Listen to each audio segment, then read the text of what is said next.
Oh my goodness. Here we go.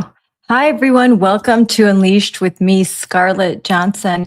And I'm going live right now, and then I will play the interview that I did today with mom extraordinary Colby Decker. She was great. She's a detective, frankly. She's done such a great job doing a deep dive into Wisconsin Department of Education, and it's relevant for parents across the country what she's found, because what's happening in Wisconsin is happening everywhere. It doesn't matter where you live, red state, blue state, red county, blue county. There are school districts that are determined to advance this equity agenda despite the will and wishes of citizens, constituents, parents. They persist. They do persist. They want to do all the things, as Becky Pringle likes to say.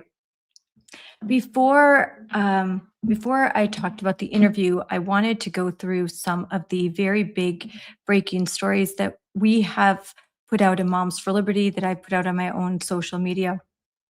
And a lot of it is revolves around our old friends, SPLC. SPLC is an organization that you just say Southern Poverty Law Center, and it just like, for me, because they personally attacked me, they went after Moms for Liberty in just this vicious, immoral way.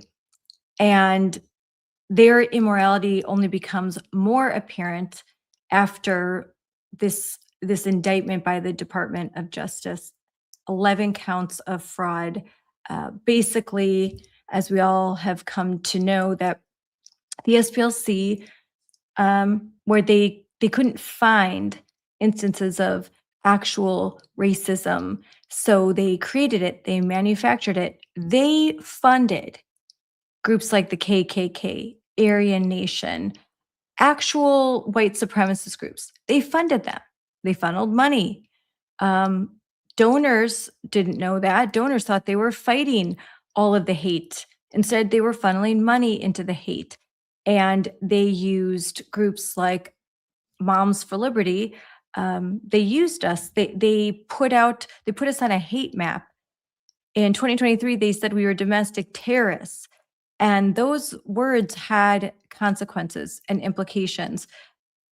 To this day, mainstream outlets, when they say Moms for Liberty, they will say the notation designated by SPLC, the Southern Poverty Law Center, as a radical white supremacist group.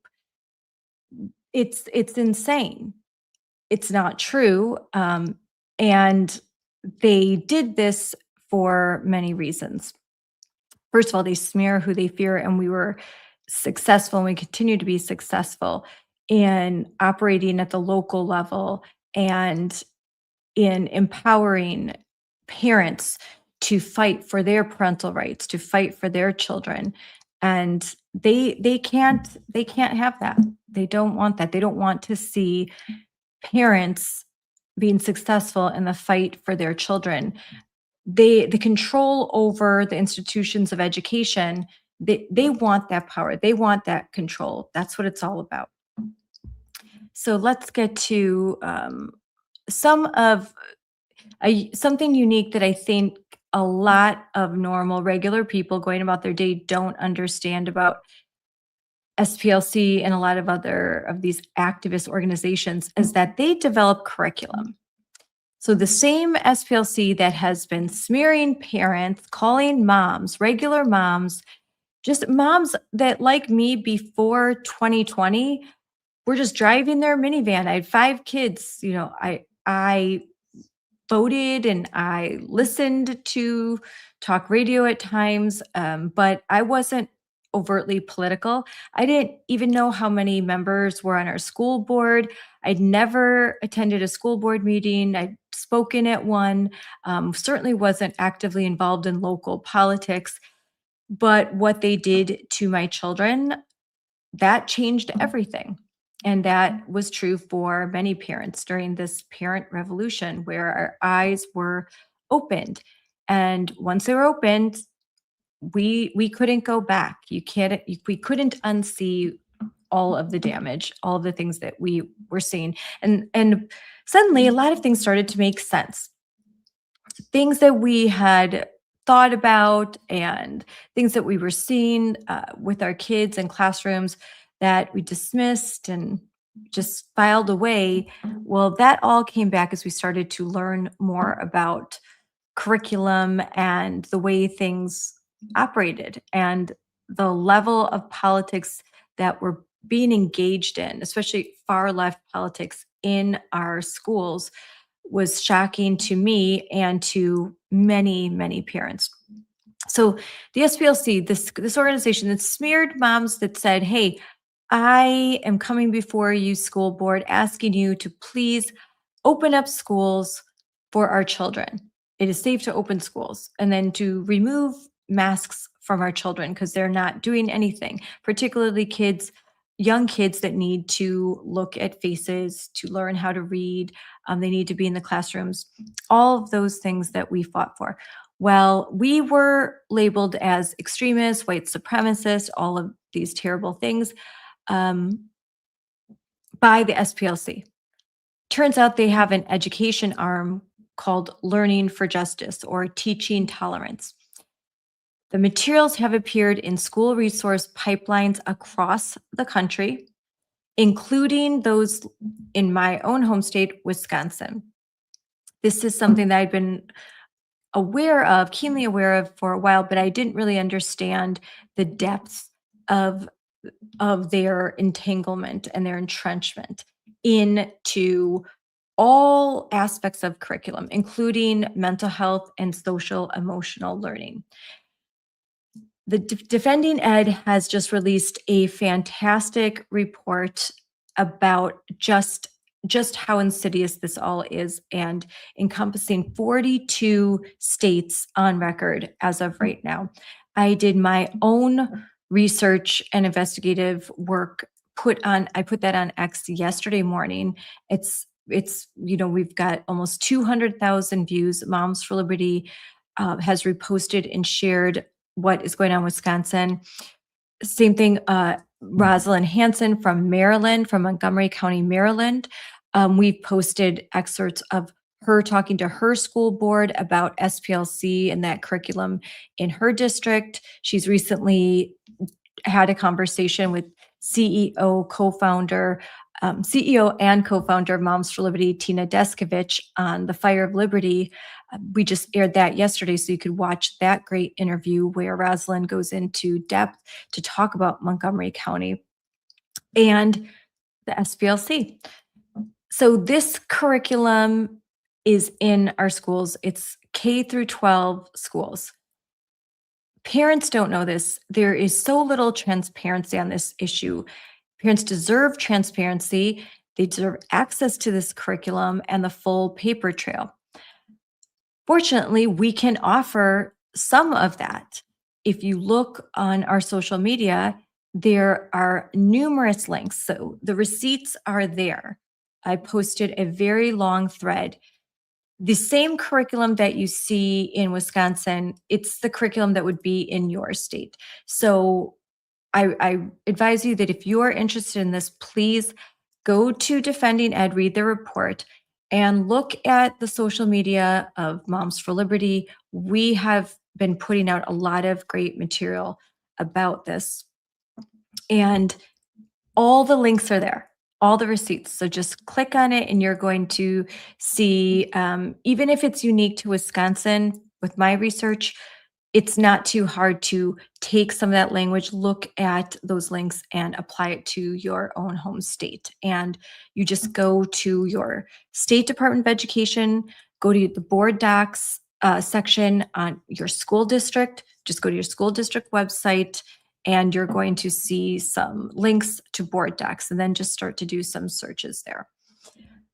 I've had people that that go to Grok, they go to ChatGPT, they start taking some of the PDFs and some of the terminology, they plug it in and they start to see the results they get. So I suggest that you do that. So, Learning for Justice curriculum pipeline has been showing up all across America in civics, social emotional learning, like I said, in math. Yes, in math, they are incorporating ideas of anti racism and putting those into math, creating math problems that use all of this language, and they teach kids to be anti racist. And if you've been paying attention over the last years, you know that that means critical race theory. Anti-racism is actual racism, teaching kids to be racist, to brainwash them, to create, again, SPLC is very good at that, to create the very thing that they are fighting to oppose. They create it. They create the problem. They create the anxiety in the kids and then say, oh, we've got to come here and solve the mental health crisis. Well, it's one that they've created. So they haven't just smeared parents, they are shaping classrooms. They are shaping the hearts and minds of our children. 5-year-olds should not be sitting in circles asked to process discrimination, bias, taking action, oppressive behaviors, all through a curriculum whose pipeline is connected to the Southern Poverty Law Center. And here, so Learning for Justice. So this is a K through third grade curriculum. And just to show one example right here, exactly, they tell kids K through second grade through third grade, sit in a circle and think of times where they witnessed discrimination. Ask students to think about this and whether they took action to address discrimination. Ask them to share their story with a partner. Consider it the following: why did you feel uncomfortable speaking up? Or why did you feel comfortable speaking up? Again, they're getting kids to sit in their discomfort. This is a struggle session. They are putting little kids through a woke, anti racist struggle session. This is not nice. This is not kind. And this is not how you engender a feeling of belonging. This is how you other. This is how you create differences. This is how you teach kids to see race. And there isn't a 5-year-old that is, Mommy, can I learn more about oppressive behaviors? No, that's not something that they're going to naturally say. It's going to be but through the use of propaganda, they are going to be indoctrinated into using those terms and taught what they mean, and they imprinted. They are trying to imprint on our kids. So this Learning for Justice guide moves quickly into discrimination, bias, taking action, speaking up, role playing, and interrupting so-called oppressive behaviors. This language sounds normal to a DEI activist, but it's not normal for everyone else. It's not normal for 5-year-olds. This is an activist framework being introduced through childhood social development, and lots of times under the guise of mental health. So if you are a legislator and you're listening to this, or if you're a parent listening to this, please inform your state legislators, and your school board members, your superintendents about this language. It can feel good to say we want to fund mental health programs. We want to help kids, of course. But this funding, this mental health sort of pie of funding billions of dollars, is just rife with fraud, it's abuse, and groups like SPLC are creating curriculum so that they can get a cut. They want a cut of those billions. They want a cut of that federal funding. They want a piece of that pie, that pork pie offered by the federal government. And they'll do anything to get it. And they will water down what is meant for adults, and I think inappropriate even for older kids. And they're going to spoon feed it to younger children. And what better way to capture their hearts and minds than to indoctrinate them early? So the biggest point from Defending Education's tracker is that this isn't just one rogue lesson or one teacher. This is not a random worksheet or a random lesson. SPLC's Learning for Justice or Teaching Tolerance materials, they are vast, they are embedded, and they are considered a gold standard. Believe it or not, SPLC in circles of education is considered a gold standard. They're on the resource page of just about every state department of education. And after, especially after the recent indictments, it's time to remove SPLC from K through 12 education. SPLC should not be receiving federal tax dollars. Absolutely not. And if their materials are being used and promoted and pimped out, they're going to get a profit. They're going to use and abuse tax dollars. So we need to expose this. We need everyone to expose this, and we need to finally disrupt the SPLC. Remember, it will show up on district web pages in teacher trainings, classroom lessons, district-wide curriculum, SEL, social emotional learning, social justice standards, anti-racism, equity policies, belonging, anti-discrimination policies, and other education resources. So you have to do your research. The SPLC's classroom pipeline is much bigger than people understand, and it's time that we all do the work, and really get more of our leaders and school board members to understand it. They don't walk into a classroom with a sign that says, "Hey, let's politically indoctrinate your kids." They're getting pretty close. They're getting closer and closer every year. They come through back doors, and mental health and social emotional learning is now, I think, the primary way that they are able to incorporate their training, their teaching for tolerance. And really the true scope is hard to capture because we can't often see the full curriculum, all of the lessons, all of the online textbooks or resources, PDFs, or the teacher selected daily material that they're just going to use in the classroom, things that they'll say to the kids, all predicated on SPLC and what they have been funneling through teachers unions and through prior to the Trump administration, through the federal government and through state departments of education like mine in Wisconsin. So we need to be ever vigilant. Your school district is not immune. Your state is not immune.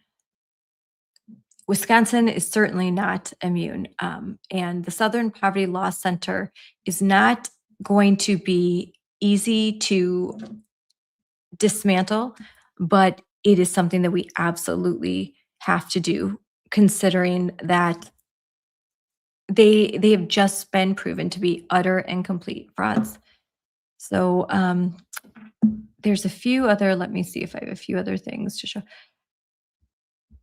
You can see here, Wisconsin state standards, literacy in all subjects, several references to SPLC and their curriculum and their website are made in this. So this is where the standards. Now, this is really important because the state standards, school districts will do all of their work over the summer in planning for the school year and adapting their policies and their guidance all through Wisconsin state standards. So if SPLC is recommended this way, then there's a very good chance that a lot of school districts are going to utilize their curriculum or at least the language, whether they know it or not. And quickly, I want to briefly touch on a subject that I just posted about today, but that we're going to have a lot more conversations about this because it's a very big deal and something very exclusive breaking story from myself and Moms for Liberty. And this is about this little pizza pie chart right here. And I don't know if you can't see what it says, you're lucky, but it's very shocking. And I'm going to go through a little bit of the story, how we got here. So a 7th grade parent discovered this right here. You can see it's kind of all crumpled up. They discovered this in their child's backpack. And they looked at it and they read it and they were shocked and horrified and asked their child, "Where did you get this?" It turns out that there was a special school presentation in which an outside organization was brought in to the school district. This is the Crandon School District in rural Wisconsin, a town of about 1,700. 1,700. Okay, small rural town. Outside group comes in and talks to students. And here's what, if you can't see that, I'll put up the better image. Here's what it's about consent. And I'm reading, what does pizza have to do with consent? Consent is a collaborative practice that requires listening, checking in, communicating desires, and respecting boundaries. This activity demonstrates that we all have different preferences when it comes to eating pizza. The same with sex. If we are going to engage in sexual activities with someone, it's important to check in with them. What are their wants, their needs, and their boundaries? We want to make sure that we are compatible and on the same page. Middle school. 6th grade, 7th grade, 8th grade. 12-year-olds, 13-year-olds, maybe 14-year-olds. Did parents know this was happening? No, they did not. Parents did not have the opportunity to opt out of this presentation. Kids were presented this, had no idea what they were walking into, and parents didn't either. This is a violation of the Supreme Court, which said that when it comes to human growth and development and talking about sex ed, and this is Wisconsin statute, Wisconsin law, the parents have the right to know when these sensitive topics are being discussed so that they can have the ability to opt their children out. Human growth and development curriculum is actually in Wisconsin and many states, usually it's a very there are a lot of statutes and a lot of regulation. Yet school districts, they don't care. So we're going to just kind of dive into this just a little bit, but there's so much more that we're going to talk about separately. So just stay tuned. By next week, you're going to hear a lot more about this. So on one side, here's a question you can see in the green side. Do you want to share pizza? That's the question. On the other side, do you want to have sex? So they're taking something like pizza and all that, and then they're kind of normalizing all of this for the kids and using it as a way to talk about these very sensitive topics. So here's some of the practicing consent. And if you could see, there's this sheet before it's filled in. The kids are given a separate sheet where they can write in their own answers. So what are you into? Well, the kids can write in their answers. Any STDs? Have you been tested recently? 12, 13-year-old kids. What barrier protection methods do you like to use? Again, 12 and 13-year-old kids. Oh, how about this? It turns me on when ... How about this? Kiss, lick, bite, grab my ...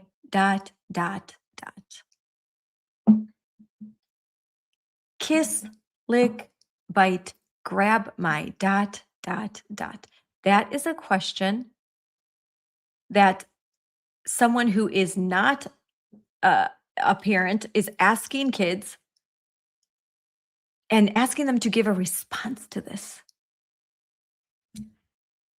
all without parental knowledge or consent. So, absolutely abhorrent and shocking. So, let's go here. So, how did this happen? That's a question. How did this happen? Well, you're going to see right here. Part of a mental health grant. Project Aware. So, the school district operating through CISA, which is an organization that helps to do the underwriting for grants. LEAs are involved. They work really hard to get a piece of the federal pie. They want to get some money for their school district, and they need to use it for mental health. And this is how they used it. This is the kind of materials and presentations that are funded using those dollars. That should really that should really shock parents.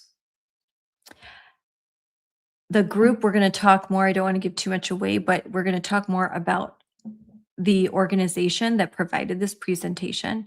And when you see who the presenter was, you will not be shocked. You will not be shocked. But so that's just a little kind of intro into something that we're going to do some deeper dives in and how this all ties into mental health. May is Mental Health Month, and unfortunately, mental health is an issue that's being weaponized and used by political activists in order to have access to kids. I also think a huge financial component. You just can't get around it. Groups like SECUS, Planned Parenthood, SPLC, Advocates for Youth, all of those names that we know so well, they are all very much involved in this. Project Aware, the funding for this particular grant for the Crandon School District, I found the grant number, I've posted that. So they will receive funding. They started in 2023, and that funding continues to 2028. A 5-year project grant funded by the federal government and distributed by the Wisconsin Department of Education. So funded by the federal government, distributed to states, states distribute the money to school districts who apply for the grant. This is the pipeline. And this is how, so this sheet, this right here, that was paid for by you. You paid for this. You paid for it. And that's something we have to come to grips with, and we have to find a way to stop. I know, so difficult. You take one step forward, you try to block this stuff, then these activist far left groups and Democrats, they take the Trump administration to court, they demand reinstatement, and they claim that this is for the mental health of kids. Yeah, you're asking kids these questions, you're asking kids for their mental health. What do they would they tell their partner to kiss, lick, and bite ... That's for their mental health? That to me looks more like grooming. Setting kids up, sexualizing kids, introducing concepts to children that may not have heard those concepts in their home. Maybe and they'll say, oh, the kids have access to the phone. Well, maybe there are increasingly a lot of parents that don't let their 7th graders have phones. They don't have access to all of those things. and they're doing their very best to keep their child away from those materials. They want to protect their child's innocence for as long as possible. Instead, they send their kids to school where it's shattered. And we paid for it. And an outside group brought it in, and this is the way now. This is the new thing that they're doing. Oh, we did it wasn't me. Tag, not it, not it. Wasn't me. I didn't do it. You can't blame me. In the Crandon School District, the superintendent apparently very shocked. They did their research. They didn't know. It took me 5 minutes to get started on this. All of 5 minutes to realize, hell no, am I not letting this person into my school.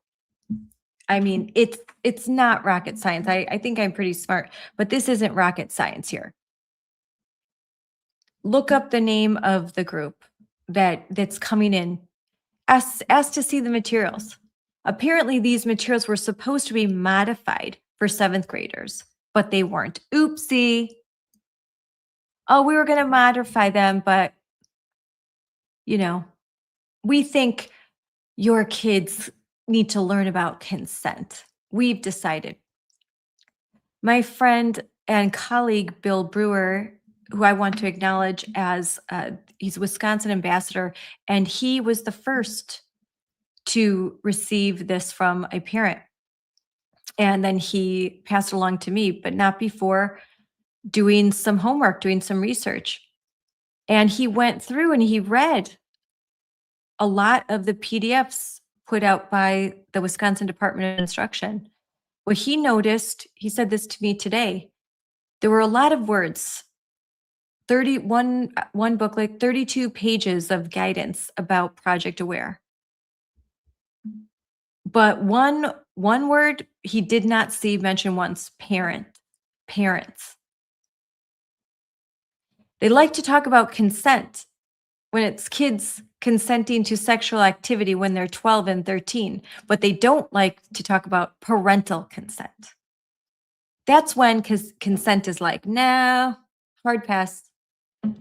Asking parents if they consent to their children being exposed to this sexual activity. No, they don't take the time to do that. Let's guess why. Wonder why.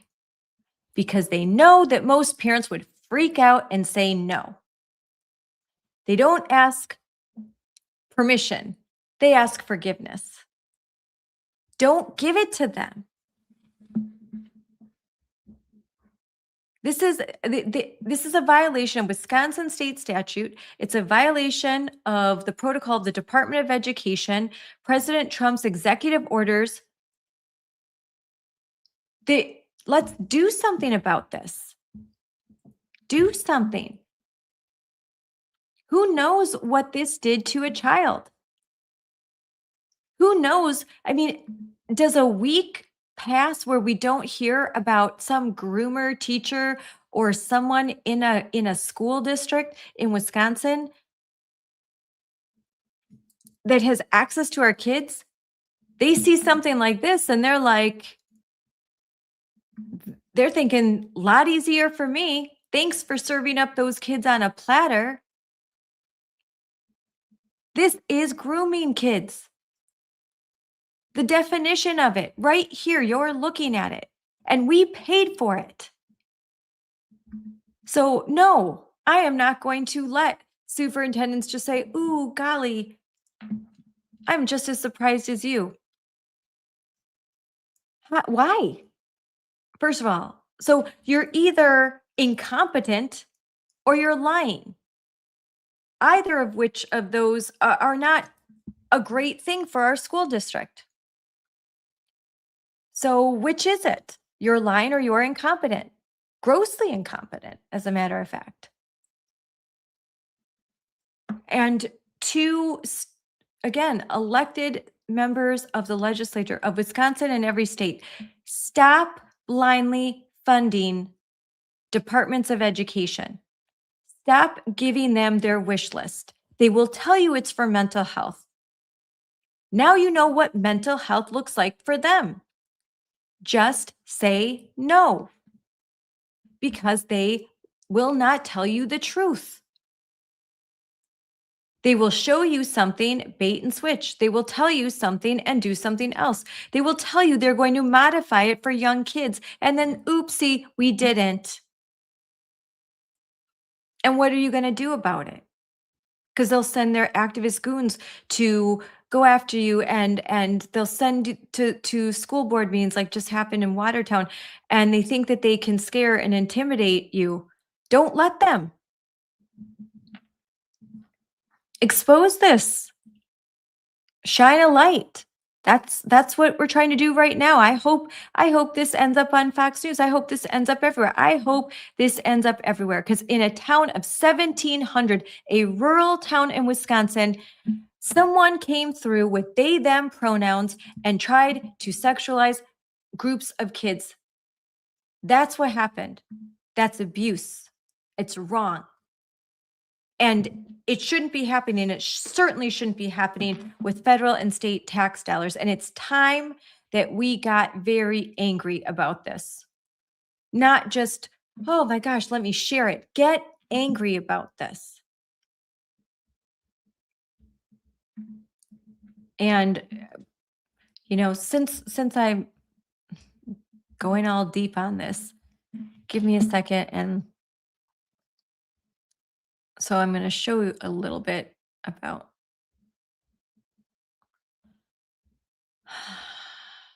the group that presented this.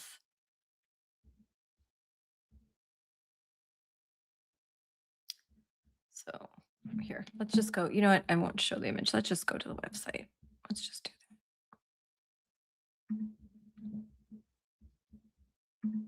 Give me a minute.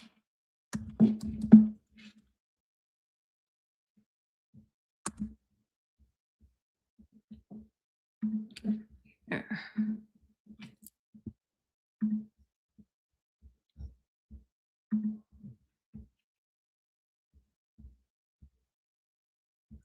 So start right here. Here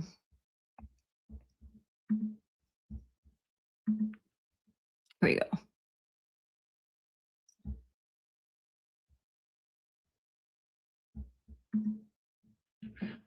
So this is your RCC.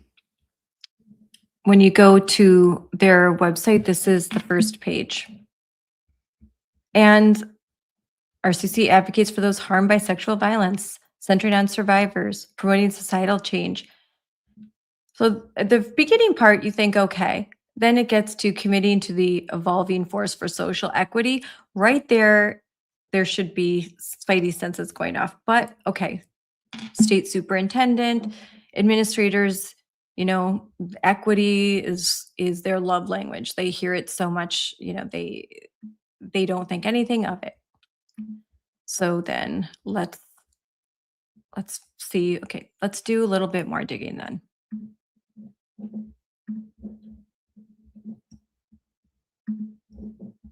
So what do we see next?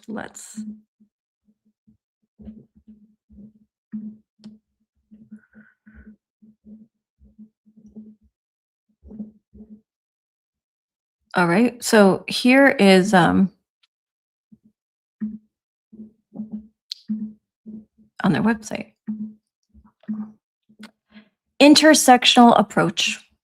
Intersectionality emphasizes an understanding of how a person's societal and political identities combine to create distinct forms of discrimination and privilege. This includes, but is not limited to, identities such as gender, sexuality, or race. They can have overlapping and interacting impacts on how individuals are treated and the outcomes that they may experience in their areas of life. So this is a group coming in to talk to little children, to small children. And they're telling you that their whole approach is through the lens of intersectionality. They care about political identities, societal identities. Right then and there, hard pass, no. Moving on, we'll find someone else to do the mental health presentation. But no, I guess that was not enough. Again,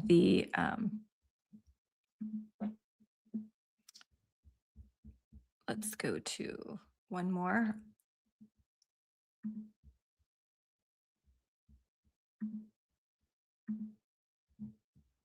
I wasn't planning to, sorry that this is taking so long. I was not planning to go into this, but then just started to.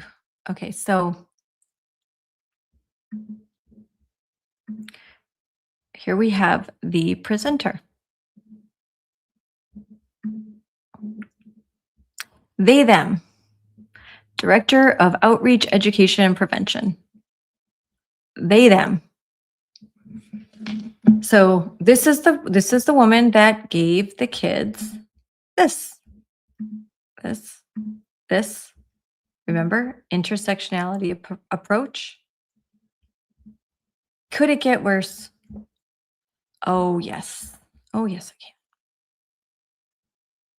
can. It can get worse. So let's see. Last one. We'll do one more.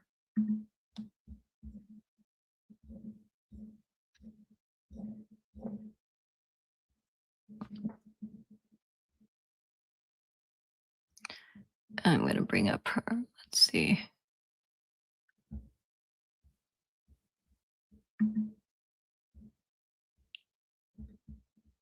Is this the one? Let's see this one. You can see, and okay, they are interested in creating irresistible and accessible entry points into liberatory and healing pedagogy and practices, and are committed to expanding awareness and access of RCC service. You see, all of the words are being used there. So this is an organization that, I'm going to just try to go to their website.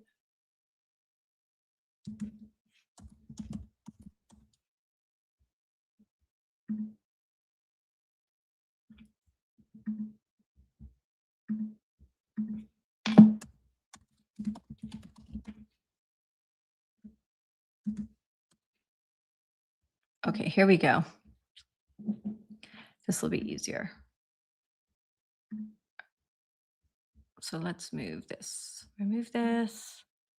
Let's just do this the easier way and go to the website.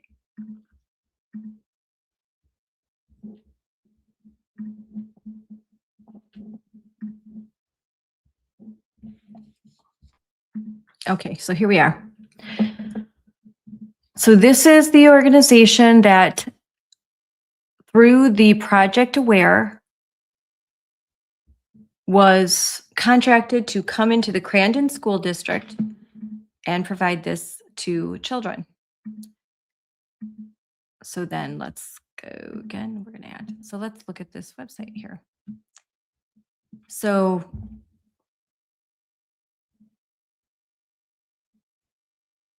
you can see right here all of this. So they've had this the Sexual Violence and Resource Center, but then they started to do these events.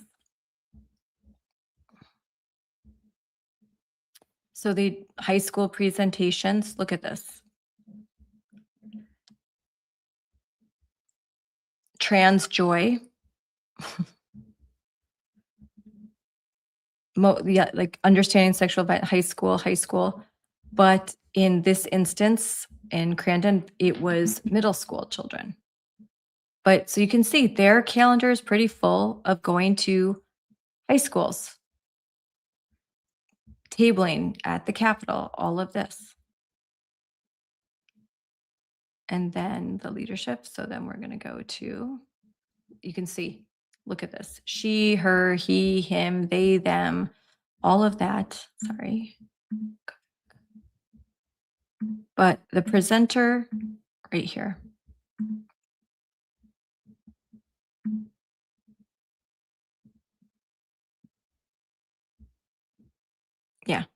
And then another, so the executive director, I looked up here. She is currently on the board of directors for Outreach, LGBTQ Plus Center, Urban Triage, Freedom Inc., World Builders. She has extensive experience working with persons experiencing homelessness. Her activism extends to all aspects of her life, including art. You can see this. I mean, it's kind of similar, just a lot of activists, and proud of it. So that didn't take very long. You just plug in, do a little research, who's the executive director, who would be the person provide the presentation. Notice that it's mostly high school students that they're giving this presentation to. See that they post that about us. Here are the ABCs of us. We are all about intersectionality, queer theory, critical race. We are a far left group. We view everything through the lens of politics, and we're here to disrupt systems of oppression. Tells you everything you need to know right there. And if you have common sense, you'd say, let's not bring them in to talk about consent. And even if you are just persuaded to do so, hey, let's see your materials first. Let's get a look at those before you hand them out to children. They bring them home to parents. So districts have to do a better job. They'd have to do a better job. But then what we really have to notice is the funding aspect and the ties to mental health, quote unquote, mental health. They said they'll use all of the language. They'll call it a mental health presentation. But instead, the worksheet and the presentation asks, what sexual activities are you in? What turns you on? Anything new you'd like to try? This isn't your typical human growth and development. Well, maybe actually, it might be the typical one now. Not when I was younger, not when anyone in Gen X was younger. This is adult scripting and grooming in a classroom. Talking about pizza and then pivoting to sexual activity, boundaries, physical sensation, pleasure, arousal, experimentation with young kids, all without getting the consent of parents before talking about these subjects. That you don't just cross a line. You have leaped over a line. This is asking minors to imagine, discuss, and process their sexual interests and repeat sexual activity and experimentation and have these discussions and role play with other adults and other kids. That's not safe. In fact, it's to me predatory. It's very wrong. This worksheet is an example of the product of a mental health grant. Now, the grant money didn't say, hey, we're going to fund this presentation. No, the grant money is supposed to be around mental health. But things like this is what you're paying for. And it happens just too many times. So Wisconsin's DPI Project Aware page says that they received a 5-year grant through SAM HSA to support comprehensive school and mental health systems. This is Project Aware. And comprehensive school mental health framework states that it is a system that is about prevention, early intervention, treatment supports, collaboration, referral pathways, sustainability, and collecting data. So when a district says mental health grant, what should parents do? They should ask a lot of questions. What grant? What partner? What curriculum? What worksheets are provided? We have access to the webpage of the organization that's going to be providing this presentation. That's just the beginning. This whole funding ecosystem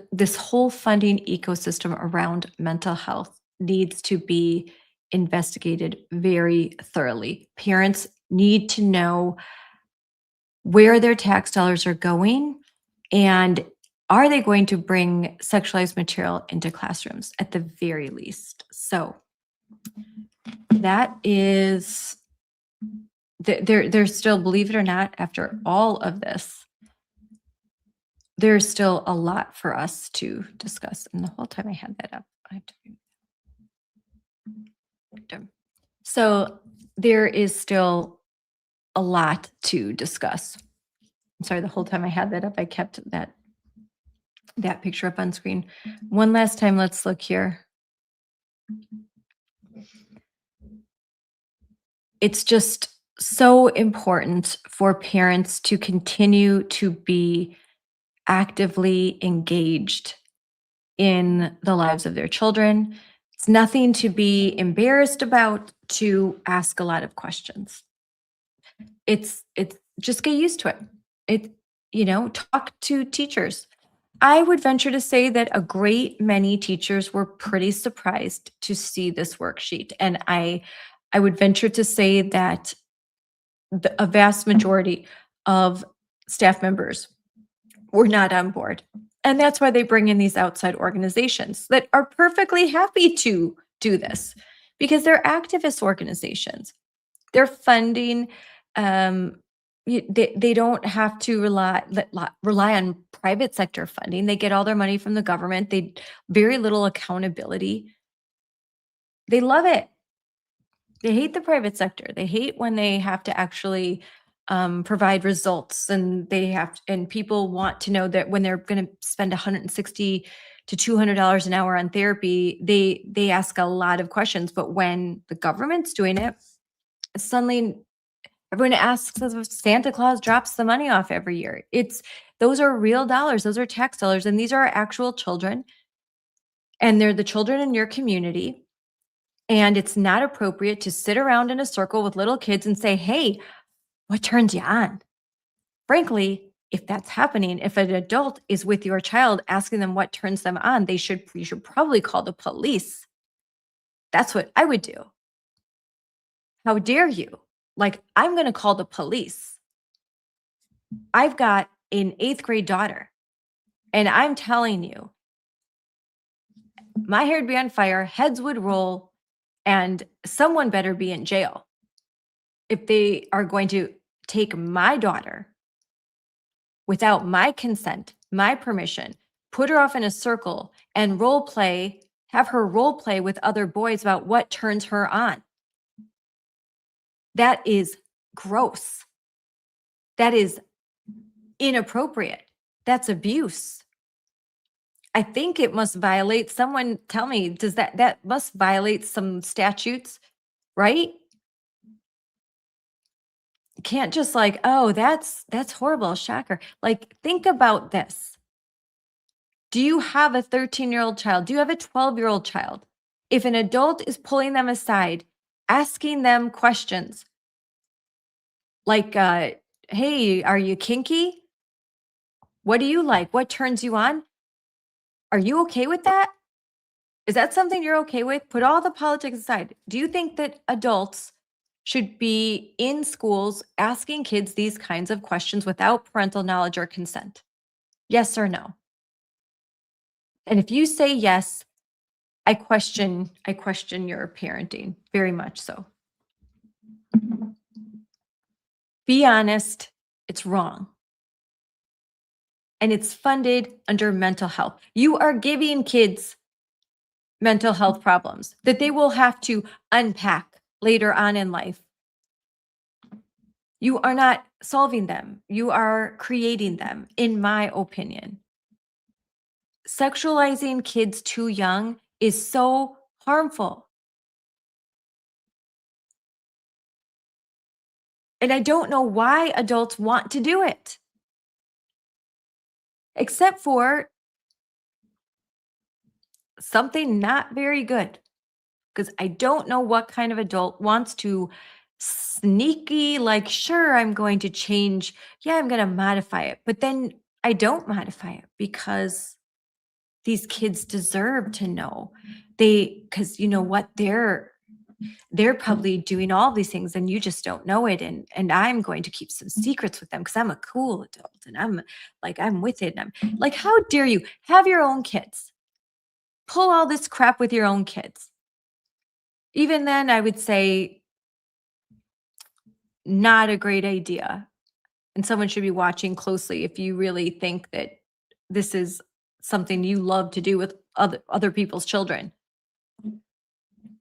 But at the very least, obtain consent, written consent. Tell parents, hey, we're going to talk about sexual pleasure with your 12 and 13-year-olds. Are you thumbs up, thumbs down? Let us know. Because we think that that's really something appropriate for mental health. You know, there's I think there's a far easier way to talk to kids about consent. To say if someone is touching you and you don't want them to, scream no, punch them, and go tell an adult. Your parent. Say that word. Let's repeat after me. Parents, families. Talk to your parent. And if something is happening at home, teachers are mandatory reporters. Tell a teacher. Tells a counselor. You know, create, that is the meaning of safe space, to provide kids safety so that they can come to you and talk to you about these things, not to give them some pizza worksheet and say, let's talk about pleasure. Give me a break. I don't have a degree in psychology. You don't need one. Okay. And parents, oh, if they tell you, well, you're not a trained. Listen, I've got a brain. And anyone with one can tell you that you don't pull little kids aside and start talking to them about sex and pleasure without their parents' knowledge or consent. And you don't do it in a classroom, and you certainly don't run around pimping yourself out as like, oh, I'm so great. I'm so helping kids with their mental health. Look at me. I'm wonderful.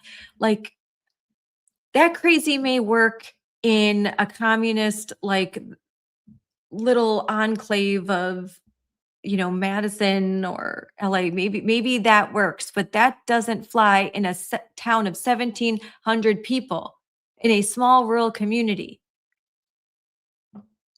Normal people reject this stuff, as they should.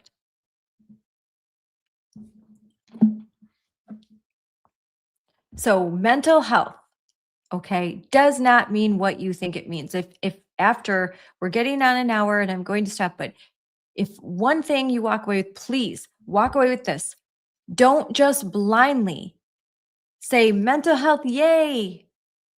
Don't think that my kid doesn't have a mental health problem, but if someone else does, we should be funding. No, because that curriculum is going to bleed down to your child. And studies are showing, there are now studies, one in particular, Australia, discovered that social emotional learning, introducing kids to mental health concepts, starting to work with them, kids that have no diagnoses of anxiety or depression, they've not had any clinical issues, taking healthy, happy kids and exposing them to a whole, like, you know, whole, like, board of all these different, oh, like, let's try this, let's do DBT therapy, let's try this, let's try that.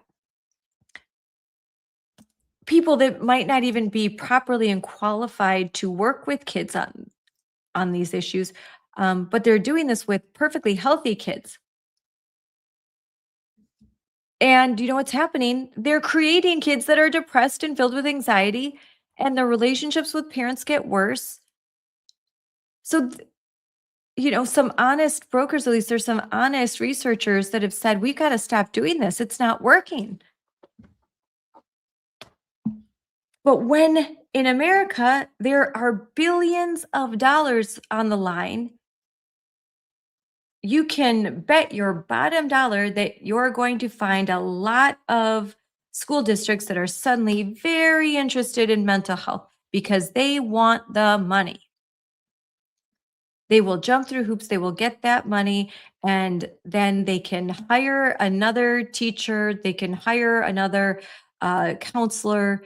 They're going for the money, and then all that they have to do to get the money is they have to get some presenter to come in.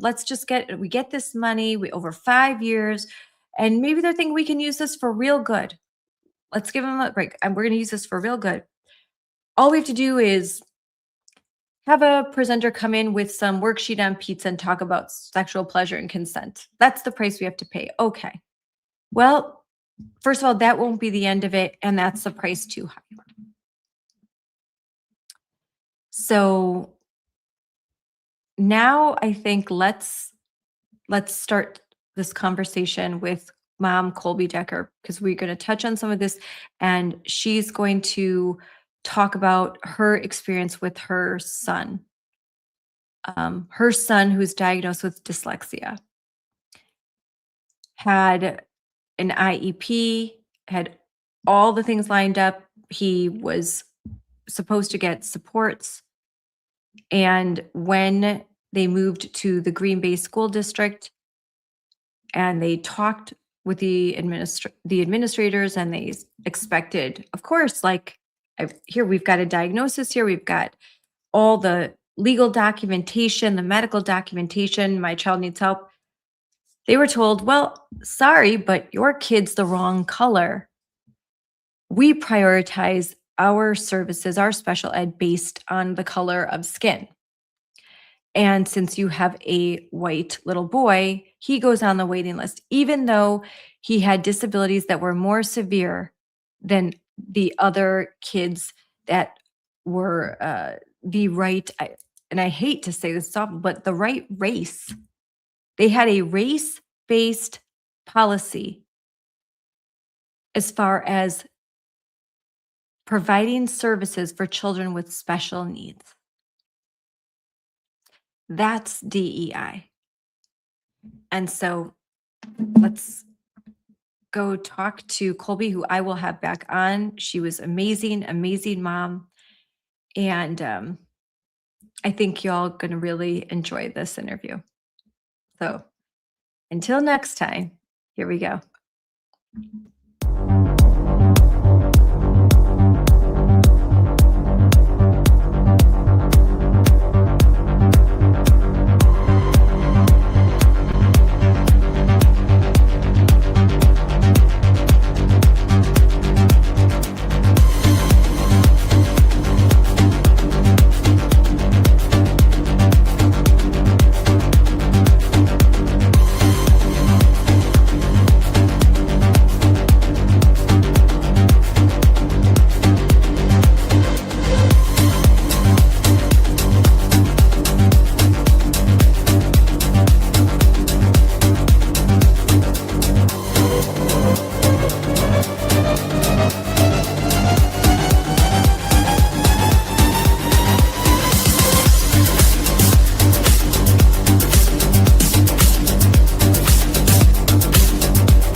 Hi, everyone. This is me, Scarlett Johnson, and this is Unleashed. And today we are talking about something really important. We're talking about something that's bigger than one district, one policy, one state. What is happening in Wisconsin is happening in all 50 states all across this country because of DEI. And let me assure you, DEI, diversity, equity, inclusion, is not dead. It is not dead. Now, we are a lot more aware, and we have an administration that is working very hard to rid are educational institutions of DEI, as well as lots of other government institutions, but it is so deeply embedded that this is going to be a long endeavor. Like I always say, it's a marathon, not a sprint. But educational institutions have stopped seeing children as individual human beings, and they have started to view them through the lens of race. This is critical race theory. And lots of times parents were told, oh, we're not teaching critical race theory in the classrooms. Critical race theory is a lens through which all things are viewed and through which institutions are disrupted and deconstructed and all the words that they use. But basically, it's so-called anti-racist, anti-biased, but it's actually, in my opinion, teaching children to be biased, teaching kids how to be racist, and making institutions actually racist as they put kids into these categories. And today I am joined by a mom who's had to deal with this personally. She has got a very real story about how DEI affected her child, her son. There are very real victims to this DEI policy. And so I'm glad to have Mom Colbey Decker here with me. Thank you so much for joining me. Thank you. And I appreciate getting to share my son's story because, as you said, he is a very real victim. He has dyslexia, which is fairly common learning disability, and he needs lots of extra help learning how to read. And that's okay. It just is. And we're gonna get him the help he needs. And after years of receiving help, we transferred into our home school district, the Green Bay Area Public School District. And upon our arrival, to our shock, he was waitlisted for services. So here's a child who has a diagnosis, who's been getting help, and then all of a sudden he's waitlisted for a significant amount of time. And what changed was I found a school success plan that stated that they prioritized additional literacy resources to First Nation, Black, and Hispanic students. And since he didn't fit that category, he wasn't a priority. And so subsequently, I reached out to Will, and they helped file a civil rights complaint on his behalf. And I'm proud to say that the Department of Education Office of Civil Rights has opened 2 investigations into his case. One about race discrimination, but also school districts have an obligation to seek out and find children they believe to have a disability. It's called the Child Find Mandate. And so they're investigating whether they violated that as well. So that's how my son became a victim, and I started the journey of, but how did he become a victim? And it wasn't just Green Bay, and I found the Green Bay policies and the practices, but then it kind of grew from there because we're seeing other school districts and other victims.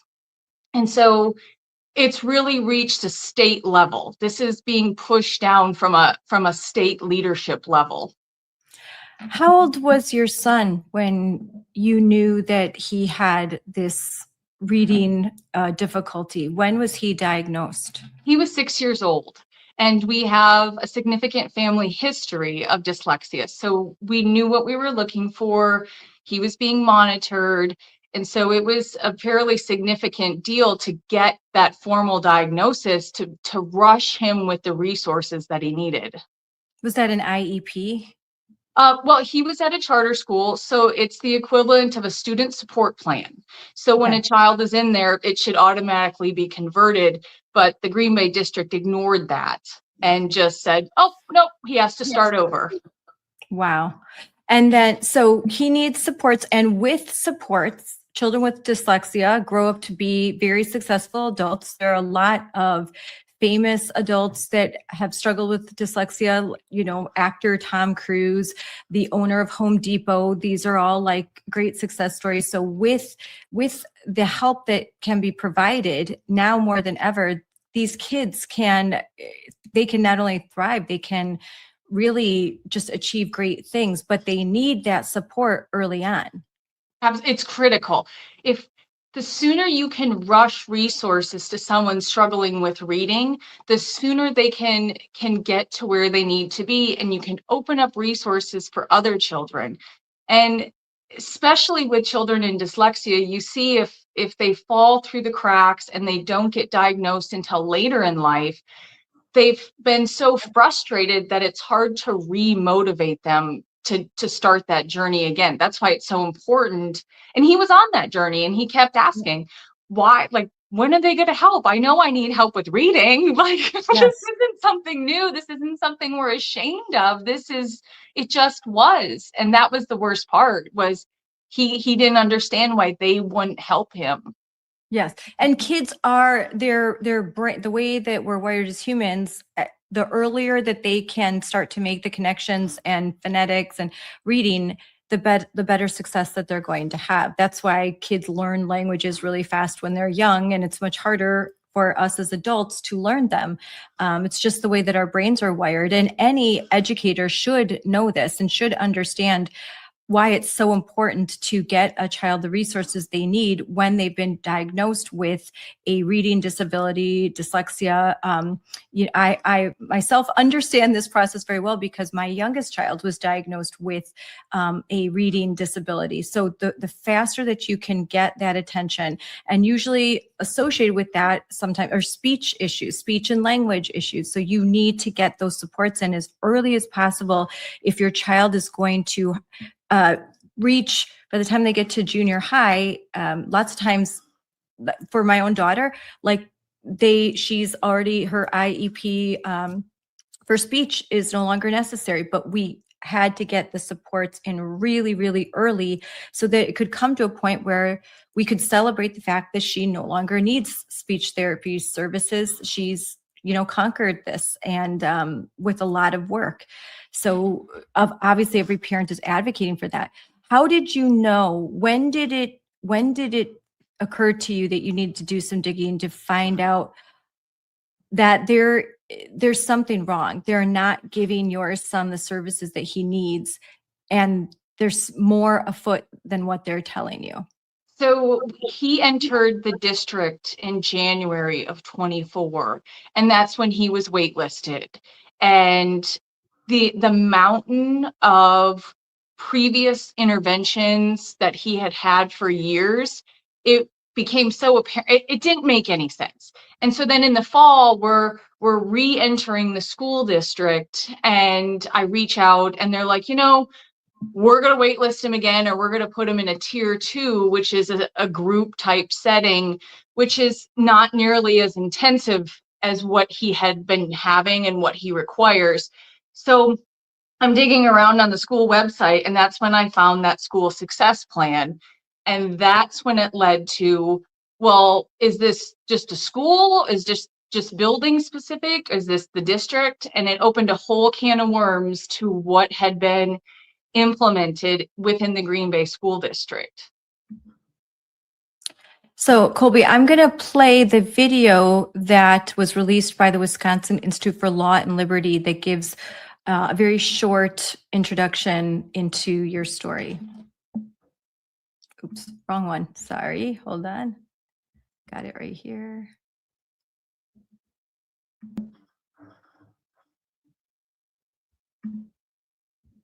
Right, we're going to play. He was exhibiting all the classic signs of dyslexia, where learning basic letters was really challenging. And then at the end of first grade, he was tested using a Wade's test. We were given verification that, yes, he does have dyslexia. Colbey Decker is fighting to get her child the education he deserves. Her son is a 4th grader at King Elementary in Green Bay, Wisconsin. He has dyslexia and requires reading interventions. However, the Green Bay Area Public School District delayed for almost a year to provide him with the support he needs. My son is in the 17th percentile, and he's being pushed out of services for children who are higher performing. The reason for this? The school has a policy that allocates additional educational resources based on students' race, prioritizing certain races over others. So I couldn't believe that someone would actually withhold services because of the color of someone's skin. It was so barbaric and so out of any frame of mind. I never imagined that in this day we could possibly look at a child and just say, sorry, you don't get reading support because we're going to give it to someone else. Under Title VI of the Civil Rights Act of 1964, programs receiving federal funds, such as public schools, are prohibited from discriminating based on race. Racial discrimination also violates the Equal Protection Clause of the United States Constitution. Anytime a child is delayed in receiving services, it affects that child for the rest of their life because I can't get that time back. The Wisconsin Institute for Law and Liberty is stepping in to help Mrs. Decker fight for her son, because fighting for your child is what any parent would do. It is my job as a mom to stand in the gap for my children. Any mom, dad, grandparent who's advocating, they want nothing more than their child to be treated equally. I would like to see the Green Bay School District adopt a policy of being totally colorblind, providing services to whoever needs the help. Wow, that's a very powerful story. How does it make you feel watching that? We've come a long way. My son, every week he is making gains, and I am so proud of him. We've, as a family, have made it a priority to provide him private resources as well, just to rush him with those resources. But it really makes me sad for all the parents who know something is wrong, but they can't figure out what it is. And DEI is most likely at the tip of the spear of why something isn't working, whether their classroom isn't safe, whether the priorities are not where they should be. It all leads back to DEI. So again, I know something about this. The fact that you have to engage private resources is very shocking, because Wisconsin has specific funding, specific grants for kids with these types of reading and learning disabilities.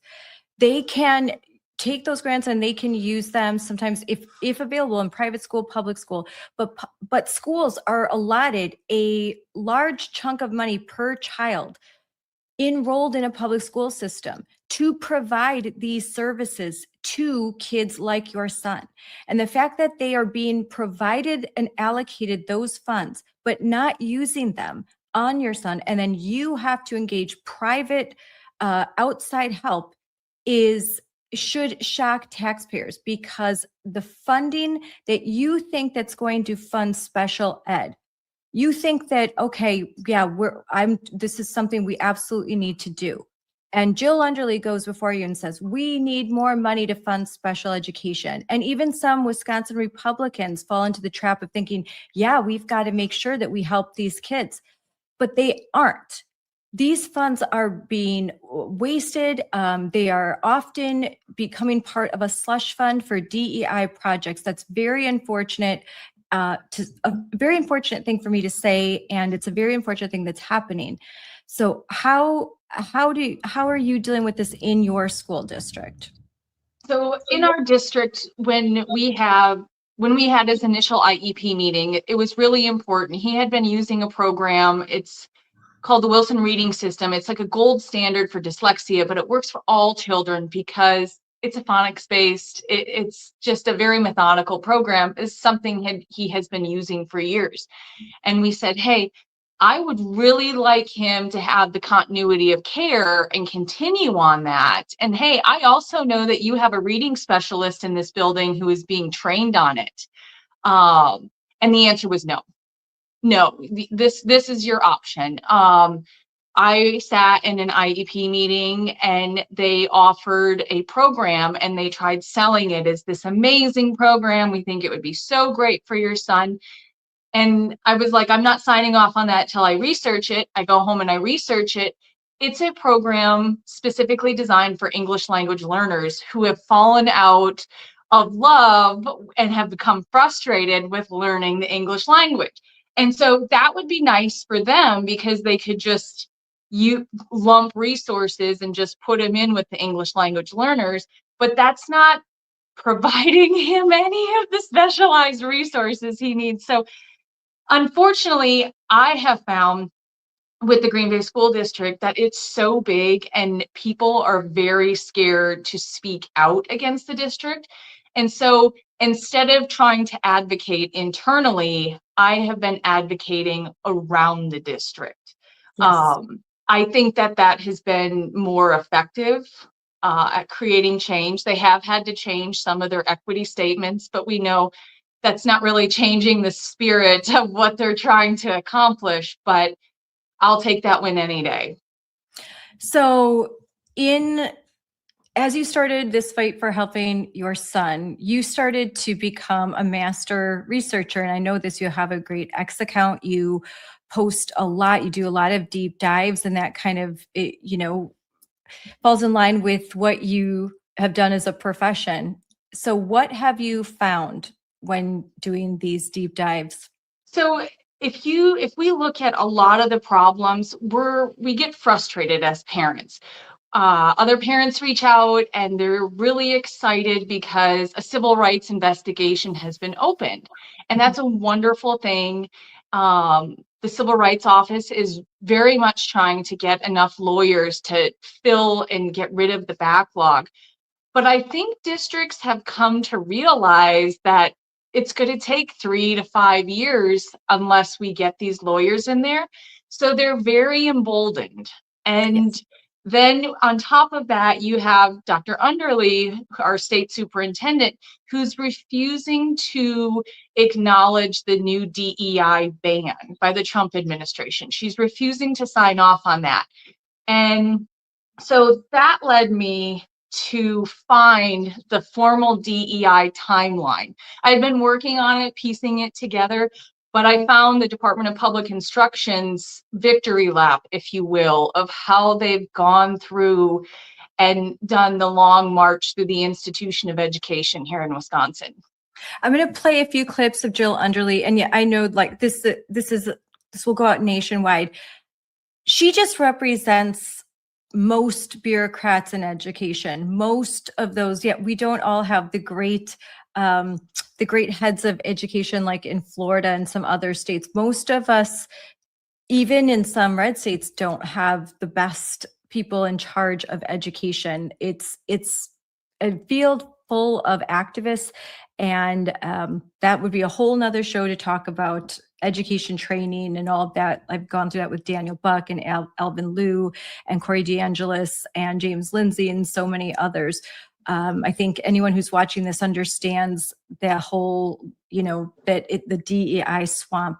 But as I play this could be Illinois, this could be Pennsylvania, California, Colorado, New York, New Jersey, Vermont, Maine, so many different places, even in some counties in Indiana, in Ohio, in red states, where in Kansas recently, where you have school districts that are in bluer areas where they're bound and determined to wait out President Trump. They think all we have to do is wait out the president. So they're going to stall. The same people that told you that the minute the ink dried on Joe Biden's rewrite of Title IX, you had to pass it. We could not lose federal funding. Oh my Lord, the whole world will collapse.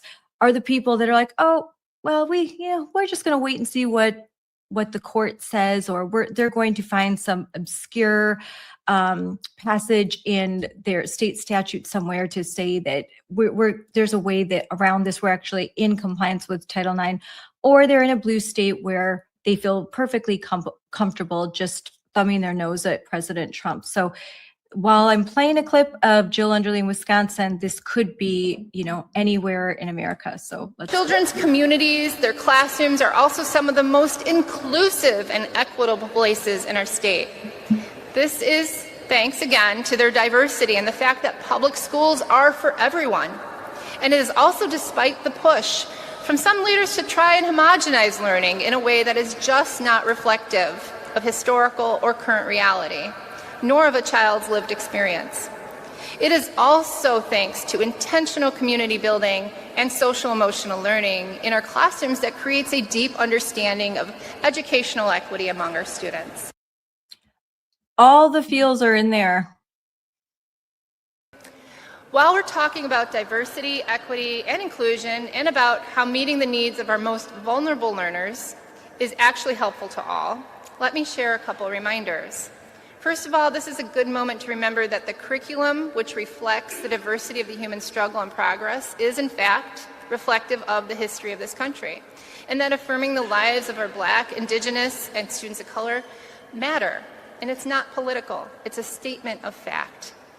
Also, it bears remembering that the safety of all kids is a requisite for every kid, and creating safety for LGBTQ+ kids is not controversial. It's the bare minimum, because every kid in this state is our kid, and we need to make sure all kids are accepted and safe.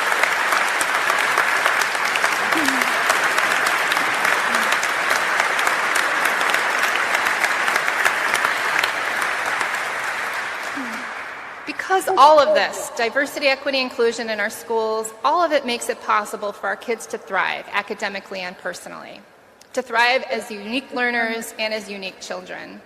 All the problems and accusations that we lob at each other, they're adult problems. They're not kid problems. We as adults and as leaders are so busy fighting about issues that our children have moved so far beyond. Honestly, our kids are the ones who are forward-thinking and are future-focused. They say that until kids like Ella Fry stand up and say, I don't want boys in my bathroom. And then suddenly the kids need to shut up, be quiet, follow the map to the single stall bathroom, and just be kind. You know, so when kids come out and protest and say, we don't want your DEI, we don't think it's fair, when they look at the numbers of boys who are suffering uniquely under DEI, especially white males, when they look at the fact that there are less boys going to college, less boys in STEM, boys are feeling anxiety, depression, all of those things because of this extreme push of DEI and girl boss, and I guess the best woman is a man dressed like a woman. They take no responsibility for what they've done, and they are all for the kids when they can have a small group of radicalized children that have been thoroughly indoctrinated, brought up before a school board to yell and scream.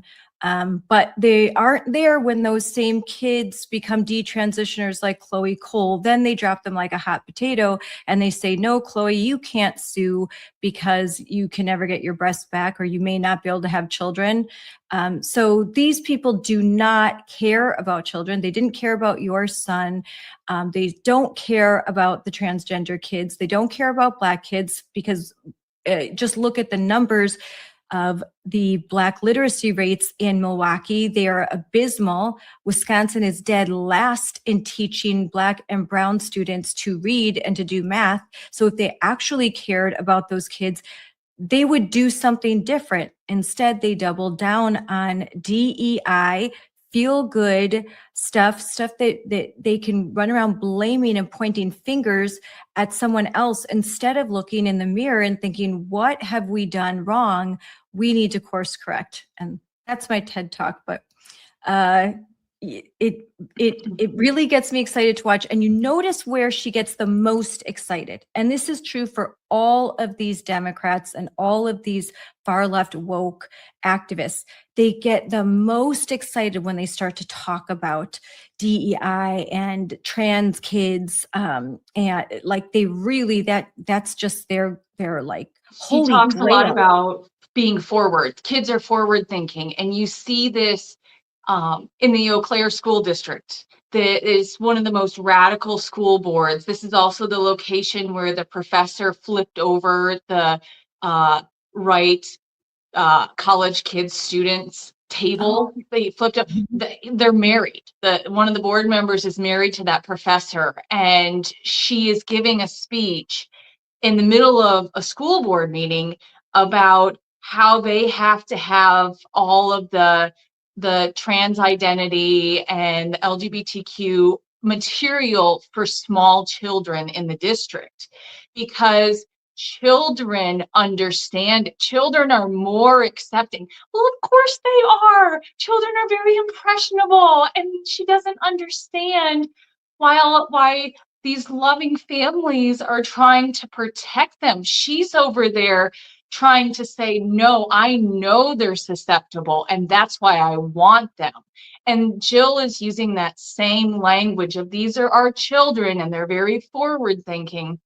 And so a lot of the materials that you can find, they talk about having courageous conversations, Yes. but they also talk about being a master at that. And with a lot of the other equity training is you have to be willing to call out other people if they're not willing to call out inequities and supremacy and systems. And so I think this is the first time we're starting to see these kids calling that out. You know, they've been primed, they've been waiting, and communists like to use the phrase spark seeker. Like they got to try to find something that gives them purpose and they can rally behind. And I think that they've created a monster, and they've gone so far that I don't even think they know how bad it's going to get before this is undone. So now, we have been exposing at Moms for Liberty for a long time, and now everyone is starting to realize that SPLC is in our schools and its curriculum is very dangerous. And this group is just a bunch of frauds. Defending Ed has released a comprehensive report about SPLC in schools, and I think everyone should take a look at that. And we have been villainized and targeted at Moms for Liberty, and me personally, by the Southern Poverty Law Center since our inception, but since 2021. They doubled down pretty hard in 2023 when they classified us as a hate group, an anti-government group, and domestic terrorist organization.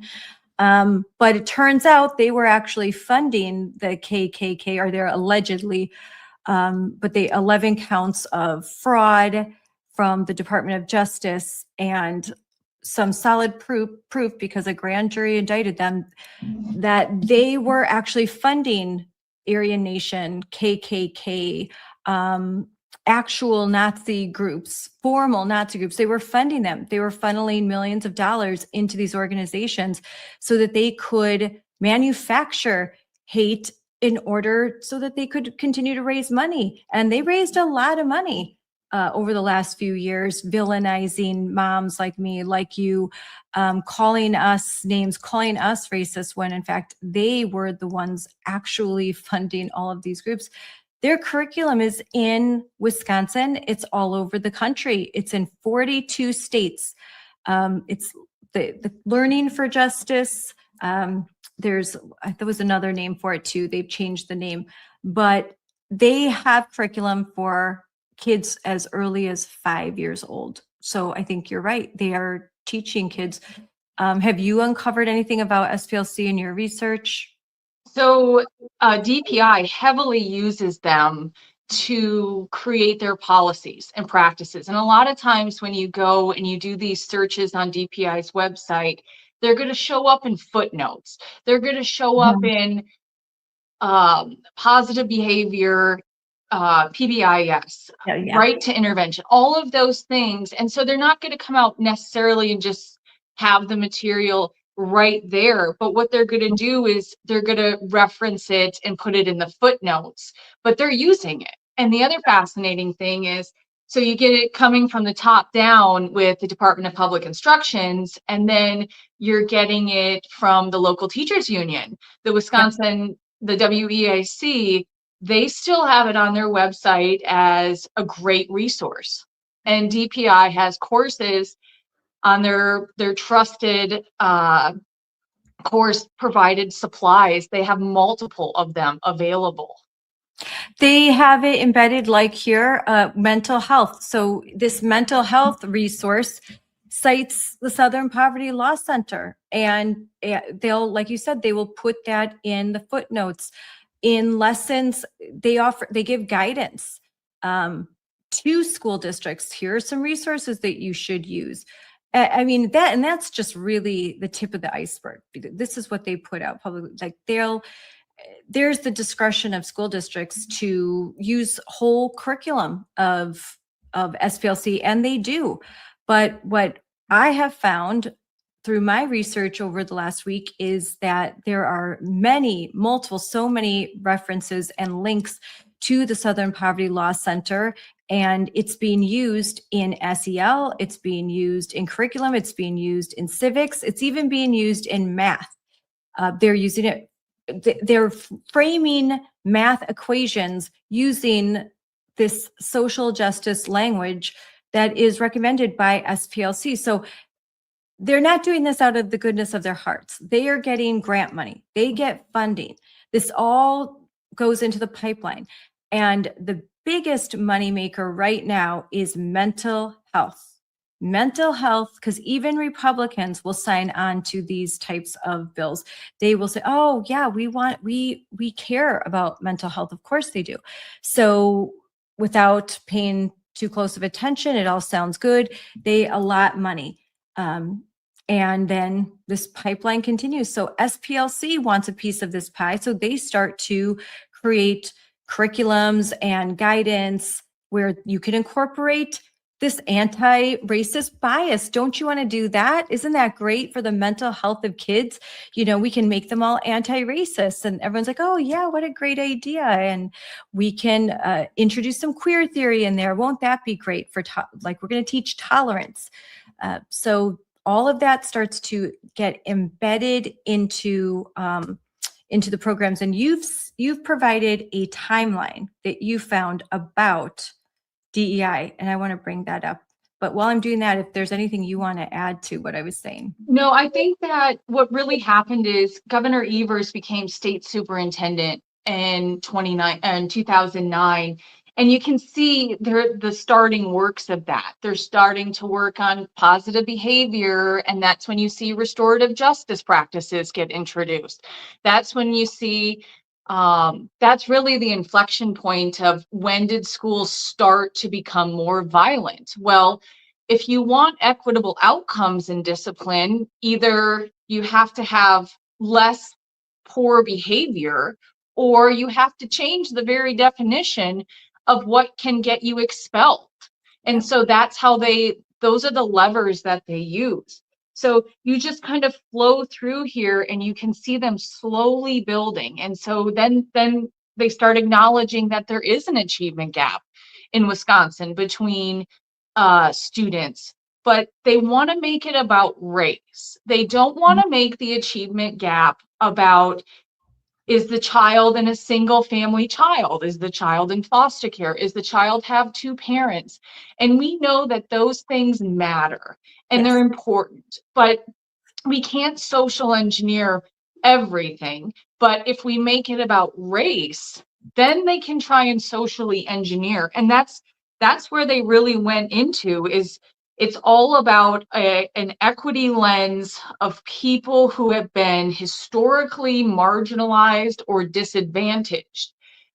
And it sounds noble, but it's just racism, and it leads to nothing good. So the really big inflection point is when Governor Evers becomes president of the CCSSO. And that's the Chief Council of State Superintendents. And he has 1 year to serve in that position and shape policy for the chiefs of the state superintendents. And he chooses equity. And he makes that his mission. And he figures out how to nudge, how to socially engineer the power that state superintendents have to force these small districts, even large districts, to comply. So he talks about how you can use local educational agencies. That's why a lot of districts love having community outsource. They call it community outreach, but if they have a third party providing, Girls Who Code, or, all these unique specific things that can be, Black Lives, Black Boys Futures clubs that they've had in Madison. We're not doing it. We're having a community partner do it. That's how they they go about doing that. But that was really the document that hit an exponential level with DEI in the country. And so it starts when he becomes, you said when he becomes the state superintendent. And the timeline here, and that's why what I would say is you can ignore the fact that this is the future Wisconsin Governor, Tony Evers. The timeline here is so similar across the country. It's almost as if they got marching orders and it all just begins. The groundwork had been laid, and if you talk to friends in California, they can tell you that they started to see this 2008, 2009, 2010. And all that groundwork is laid. And the same in Wisconsin, I think not quite as outspoken. But after the Trump presidency, it's like a switch is flipped, 2016, 2017. And things just go into overdrive. Not to say, again, I have videos, I have sorted through trainings that go back as far as 2008, 2009, all during the Obama administration, where the groundwork is clearly being laid. And a lot of DEI, a lot of the whole equity and everything that we see was being built. It was really like built during that time. But I feel like the real activation started to happen 2016, 2017. So it really tracks what you say with Governor, with Tony Evers, he wasn't governor yet, but this is the same across the country. Yeah, we're just able to have a clear timeline. And I've reached out to friends in multiple states who do research, and no one has ever had a clear timeline. No one's ever been able to have as much detail as this timeline has. And so you start to see after this acceleration, you start to see DPI, the library team, they go ahead and start taking over libraries, and they take over the curriculum. And you see the George Floyd movement, and they just made everything exponentially more. They kept doubling down. And I think they probably saw that they weren't moving the needle on achievement. And so they in their mind were like, we're just not doing it hard enough. We're not doing it enough, which was the exact opposite of what the data should have been telling them. The achievement gap is getting worse. Race relations are getting worse. Schools are not as safe. So there's been this doubling down. And I think we're going to be reaching another inflection point, because this isn't sustainable. Our test scores are not sustainable. People are fleeing. People are asking for school choice. But Evers and Underly just keep digging in instead of saying, you know what, let's get back to basics. Yep. Let's get back to math and reading, and quite frankly, taking away all the things that community schools have become. We can't do that. They have to do the fundamentals well. So I have a video of Tony Evers. Let's put this on. For those of you who don't know, I'm from Wisconsin, sound like it. And I spent a year as CCSSO president, and one of the perks of that job is to choose an area that you want to have the chiefs think about, respond to, and take some action. And I chose equity, and you might think, so why is a guy from Wisconsin choosing equity as his mantra going forward for that year? And I have to tell you, inequities abound in our state. Whether it's racial inequities, whether it's kids with disabilities, whether it's foster kids, whether it's kids that come from just extraordinarily difficult backgrounds that need that extra lift. That is absolutely an issue in our state. And actually, I believe that it is not only an issue in our state, it's an issue in every single state in the United States of America. It's a moral imperative of our time. Clearly, we're not going to erase inequities in 1 year, but by golly, we have a roadmap to do this as states. So promoting excellence for all, that's what's really defined our chiefs and our discussions over the last year, and I know that will continue. So I have to, first of all, talk about my colleagues who selected me as president, and their stepping up to the plate on this issue has been nothing short of heartwarming. They've every time we've been together, and even when we're not, we're talking about equity. Made a commitment as an agency, and all 400 or 500 employees made that similar commitment to work on equity.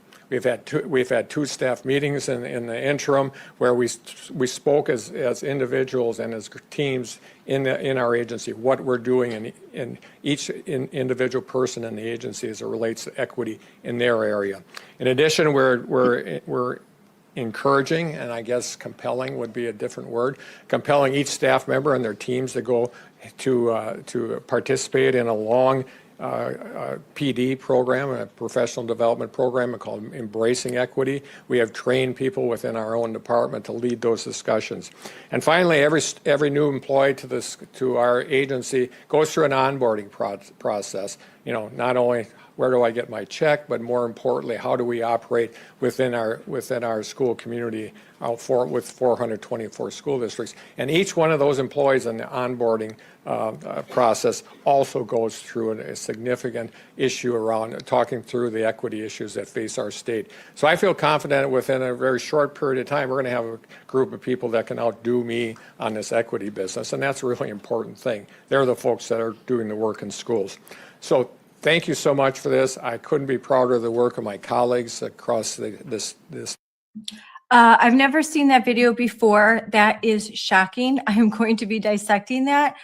My jaw, I feel like, is on the floor. What he said, he just admitted just everything. Compelling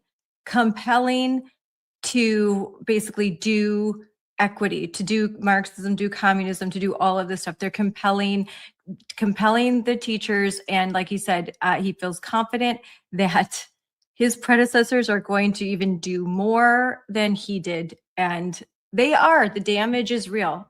The wake of DEI is terrible. It's a terrible thing that has happened since they have been implementing this equity agenda across the board. There isn't a single school district that is doing better. A good school district is not in as much as decline as others. That's the best that you can say. A good school district is there are a couple of very good school districts in Wisconsin with non-woke school boards, but even it is a constant struggle, and it is difficult for these school board members to continue to do this arduous work and fight the Department of Education and teachers unions and all the things. This is a hard thing to do across the country. School board members they are doing the Lord's work, literally what they're doing in fighting this whole DEI Goliath. But what did you think? How did you find that video? Where did you find it? So I found Tony Evers basically what he's most proud of. You know, what are my accomplishments? And that is a highly notable moment in his career. And so I knew I had to find as much as I could about his time there. And it makes sense because I'm really nerdy. I bought a copy of his dissertation and I read it, and it's really boring and it's very juvenile and undergraduate level.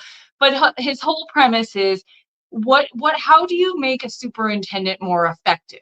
Is a superintendent who is task orientated or goal orientated? And I kind of laugh because this is a very undergraduate management level idea that he is struggling with for his dissertation.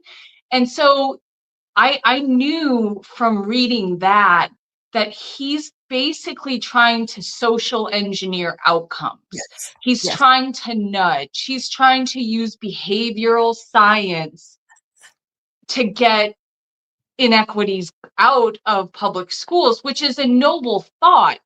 But they went about it in the most racist possible way of sorting children and color coding them. And they use data in such a way, at such a granular level, that it takes away so much context. But yes, we could have African American students in a certain building falling behind, but that's not the only feature of those children. We have to look at, you know, are they in the McKinney-Vento program? Do they have two parents? Are they, what is their life? The individual characteristics about them. And DEI strips away all of that. And so it is frightening that that DEI really tries to socially engineer outcomes. And it's been used by people who are not behavioral scientists. And so No. when you study organizational performance, you study goal setting theory, but you're taught goal setting theory is the most dangerous theory on earth, because if you don't map out every unintended consequence, then you don't know what you're doing, because most times no goal is better than the wrong goal. And this is so apparent in school safety issues. So we're over suspending Black or Hispanic students. So we try restorative justice and other programs, but that's not working. So they give up and they get frustrated and they change the disciplinary standards of what it takes to get taken out of a room, to get expelled. And you see that in district after district, that they know it's not working. So they just manipulate whatever levers they can. They've built a theory on a faulty premise, on many faulty premises. They have decided to, again, like you said, socially engineer education. So they've taken, there's no science to reading anymore. They're not actually interested in science and math and data. They're focused on their feelings. They're focused on their politics. They're focused on, they've been reading Paulo Freire, and that's their mantra. They're Gloria Ladson Billing.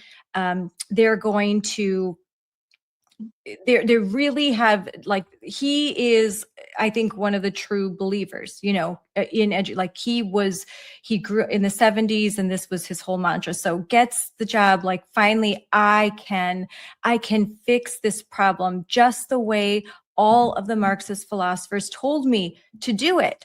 And we can create this beautiful world. All we have to do is root out whiteness and capitalism and Christianity and Western civilization. We've got to dismantle all these systems. Like Audre Lorde, you've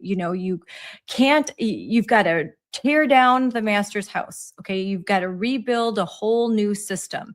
And you need whole new tools to do it. So they throw out all of the old, all the knowledge, everything, and they think they can rebuild this new world. And turns out they discover that it doesn't work. Everything's getting worse. And instead of admitting that failure, they can't do that. They just say, we need more. We need more. We're just not doing it hard enough. We need more of the Marxism. We need more of our theory. It's just then they look at President Trump and MAGA, and that's their new villain. That's their new bad guy. They make Moms for Liberty. Oh, we'd be doing great if not for this group. And so I think the SPLC becomes a very useful tool for these organizations to demonize all of the people that are their ideological, nemesis. And then no one has to listen to them anymore. They call them names, they other them. So they don't listen to Scarlett, even though she's Puerto Rican, even though she grew up in the city of Milwaukee, her parents had nothing. And it's through education, not their education, actual good education that was provided by Catholic Charity, that she and her family were actually able to get out of the ghettos and build a wonderful life and have children that go to medical school and law school and all of that. The American dream. No, don't look at her. She's a racist white supremacist. Yes, she's a Puerto Rican white supremacist. Look at me. I'm a white guy, but I feel your pain. Listen to me. And it defies logic, but that's the world that they live in, because logic is not their friend. They especially hate the Clarence Thomases. They hate people like me. They hate they hate gays against groomers. They hate any of the marginalized who are against them and who point out that the emperor has no clothes, because all they have is their virtual signaling. They have no virtue, and it's all they're left with is their lies, their house of cards. I get very, very passionate about this because education is the way to actually provide the American dream to so many Americans that have not yet been able to fulfill that dream, to so many children that go hungry. I mean, it's not as many as they'd like to say, but there are children that don't have what they need, and they could get it if only our education system worked. And we spend so much money on it. It should work. It should be a shining light in the world with the money that America spends on education. We spend so much money. Half of our property taxes go to it. They should be wonderful. They should be functioning. We shouldn't even need private schools because they should be so good, but they're terrible. And even the schools that are good, technically on paper, are mired up in social justice so that they're brainwashing kids. It's very, I can't, one of my rants. Well, you're right. I mean, and what we found is mental health is the new thing. And so as you go through the timeline, but we just need to, if we just try this one new program, you know what, if we just do this, it'll finally work. Our utopia will finally work when all of it needs to be rooted out. And we need to get back to what education has been and what education should be. And one of the most telling things is if you go to the Mississippi Department of Education and you look at their mission and goals, and it talks about math and reading and, you know, preparing these children. And if you look at the Wisconsin DPI, it's equity. Equity is their number one priority. And we've seen that priority over the last 15 years, and it doesn't work. And it's okay to say that. And it's okay to say that there are so many good teachers out there who have just been bombarded by this system because all of these things have been imposed on top of them. And so we just have to unleash the system. We know how to teach kids how to read. We know how to teach kids math. We know that, but we have to stop social engineering and being a behavioral scientist and experimenting with our education system. That's got to stop. So going back to the timeline, so you've discovered it through a March 2020 article by New America. And you said that this timeline is very unique because most cannot, put the exact day, but this was done by Tony Evers himself, right? Absolutely. This was a victory lap. So he's coming off of his time at the CCSO, and then he's doubling down. They're building things like a Big Five cohort in Wisconsin, which is taking the 5 largest school districts, and they're getting together for weekly meetings on how to best put DEI into their schools. And we see the Big Five in Wisconsin are failing the most and the fastest. But this people, they put it underground. They know that the Trump administration is very serious. It learned a lot of lessons, and it knows that it has to get this out of the educational system. So they like to rebrand things. They like to say, oh, it's not DEI. It's just, we want an inclusive community. We want everyone to feel welcome.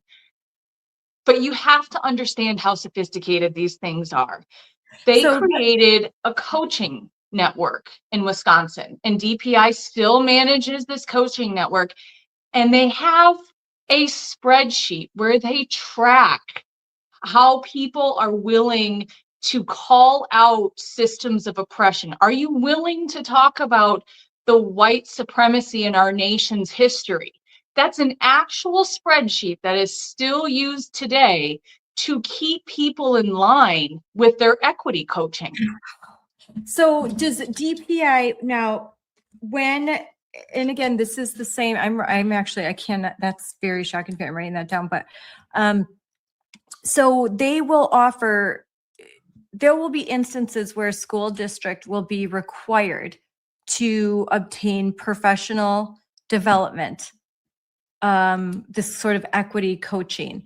And then the school district will have to pay for that. And then they'll be, I would imagine this spreadsheet is a list of different organizations that you can hire to come in and do an equity audit. We talked about this a lot back in 2021, 2022, 2023 equity audits. When a school district had to do an equity audit or chose to do one, you know, lo and behold, the audit always came back positive for you are racist and you need to hire us for 5 years and give us a, you know, 6-figure contract. And they will go in and find all of the things and then, you know, put your staff through trainings. And even in my school district, they put parents through trainings, something that I talked about a lot back in 2022. So I'm looking at going back to the timeline. This is so interesting. We're going to have another talk because we both are going to have to get kids, but this is all very fascinating. Your timeline, the timeline that you uncovered starts with September 2nd, 2009. And again, that tracks with what we just talked about. So who becomes president but Barack Obama, President Obama. And that signals that the federal government is going to start really investing in DEI, heavily investing. Things are going to change. And I think that signal is heard across the country. So there is an introduction to courageous conversation and equity strategic planning meeting with Glenn Singleton of the Pacific Education Group.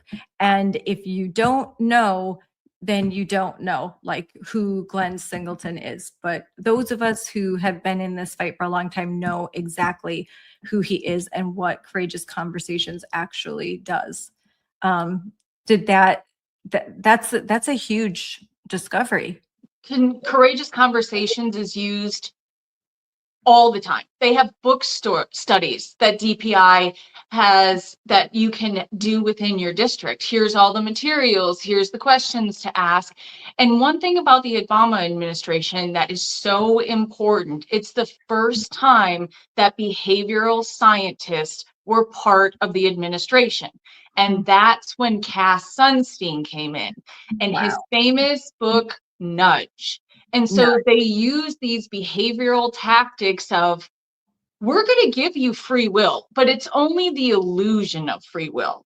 And we're going to give you choices, but they're not really choices. They're nudging you in the direction. And that's what you see with the teacher's curriculum.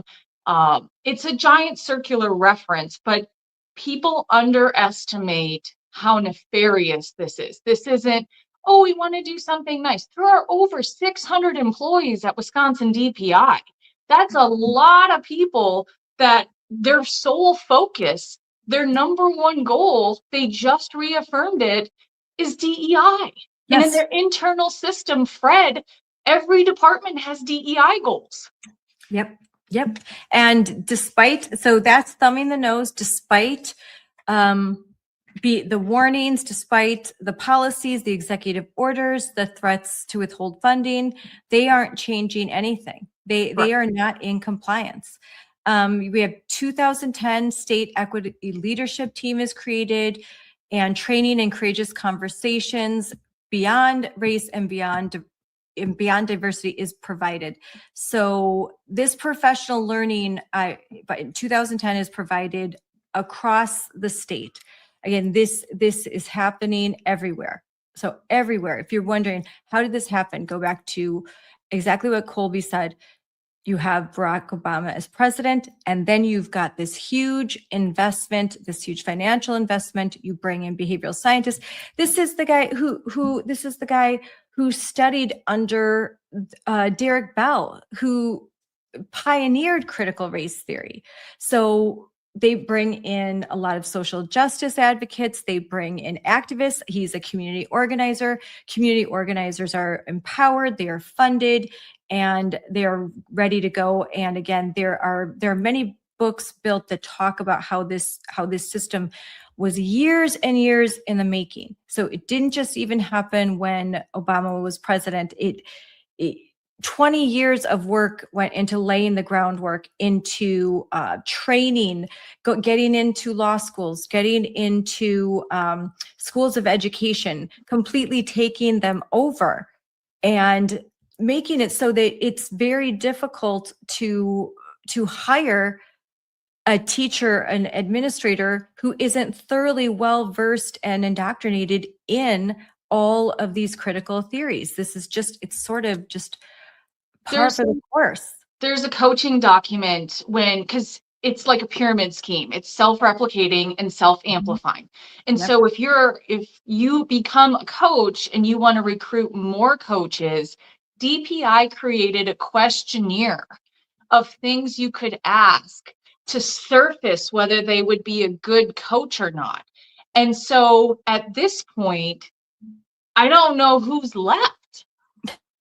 Neither do I. Really private schools, and that's it. You've got private schools and people that have had the courage to acknowledge that what they're doing isn't working, and that they go on to start charter schools. You've got, and I meet them all the time, and they're not necessarily conservatives or Republicans. They're just honest brokers that really want to see education work.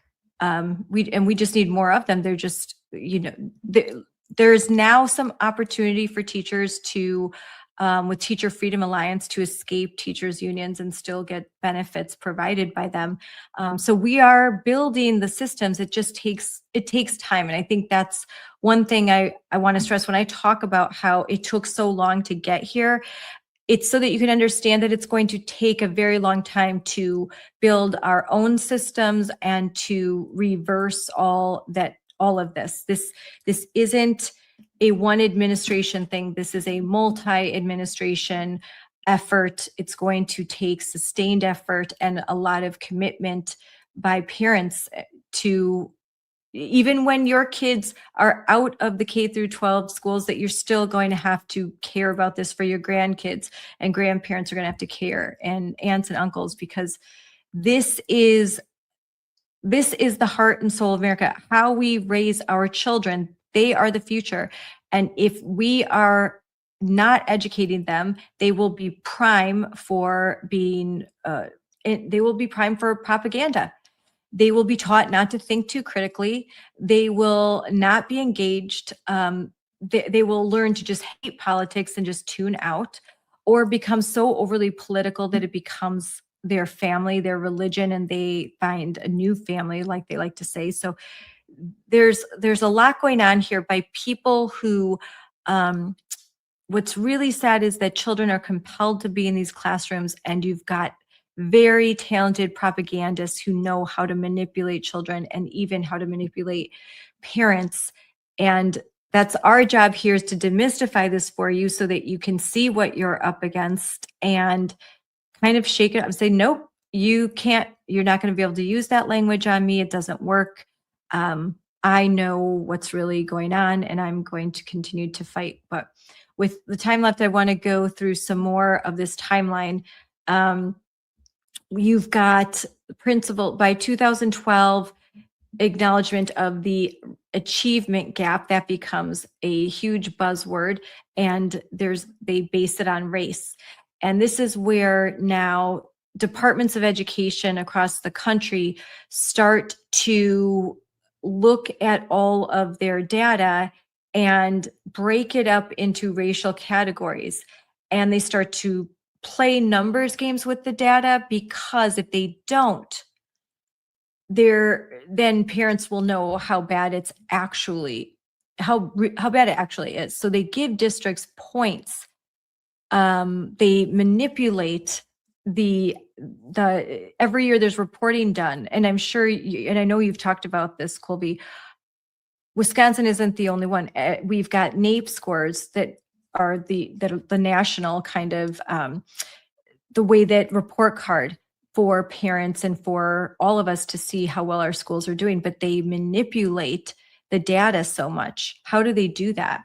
They have levers. So when you have a goal and you want the achievement gap to change, either you do the hard work and you have really great materials for math and reading, and you have really great teachers, and you use coaches to make them better at teaching. And you don't have coaches who are doing other things, DEI related. So they weren't able they didn't pick the correct curriculum, or they didn't provide enough district coaches for literacy or math. So they manipulated the only lever they had left, and that was the cut scores. And so it's gotten so crazy. And I think we've lived through 15 years of so much extremes that people are really ready to have this conversation. And yes, we all care about the achievement gap. I have 3 sons. They're raised in the most homogenous place you could possibly raise them. They have the same mom, same dad, we have the same meals, and yet they're all going to be wildly different. I don't know where education got this idea that they could take all of these wildly different children and have equal outcomes. Wow. I'm going through your timeline, and I'm just like, I'm really blown away by this. If you see me being quiet, because I'm like looking through, because it moves, because we're talking about race here a lot, where we see Damon Means, if you don't know, was the superintendent of Mequon Thiensville schools once upon a time. Now he is in Wauwatosa, doing a terrible job there too. And he is the chair for Promoting Excellence for All, State Superintendent's Task Force on the Achievement Gap. So they get together to talk about basically expanding equity at this time. Folks like Gloria Ladson-Billings, they go across and they do these equity audits. They provide trainings for teachers. You have Elise Fratura, there's the programs, but all of these equity programs are geared towards one thing: dismantling like whiteness, which means and they want to bring in culturally responsive materials. They just can't learn because we don't have the right materials, and they can't learn because they have trauma, and then the trauma-informed care gets hijacked into trauma from being trauma from whiteness through the Office of Children's Mental Health. So I can see the effort that has been made. There has been so much money and so much time and so much treasure spent on this, but it is a little bit of grace from God that we have this timeline, because it's long enough and we have the test scores to prove it, that this is a failed thought experiment. Yes. This is a failed educational experiment. And that's okay. But now it's time to do the hard work and go back to what education should fundamentally be about. And math and reading are the most fundamental gifts we can give our children to make them able to have a better life. Yeah, that 100%. That we have to teach kids to read. There are success stories. The science of reading, getting back to phonics, abandoning whole language, abandoning a lot of these. Basically, they come up with every few years. There's a whole new way to teach to read, a whole new way to teach math. There's Common Core. In my opinion, I think that this has become a billion-dollar industry. So instead of going back to what we know works, it's let's create something else, scrap everything. Then you have to hire the consultants. This to me is very much a grifter game. of how can we get money? How can we spend money? The school districts have to spend the money that they have or they don't get it the next year. So they are just trying to find ways to spend money. And then you've got this small cohort that they work together. So they, they've got their own sort of grifter system patronage system. They're going to give jobs to their friends. And you see it all the time.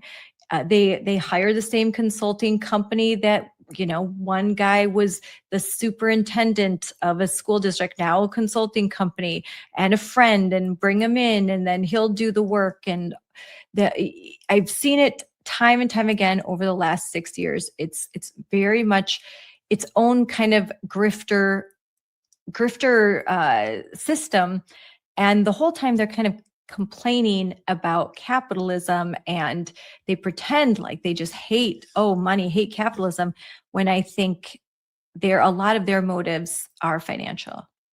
The financials just don't make sense anymore. My school district receives over $18,000 per son, and yet I'm supplementing 2 of my children with private reading intervention, and at a fraction of the cost of $18,000 a year.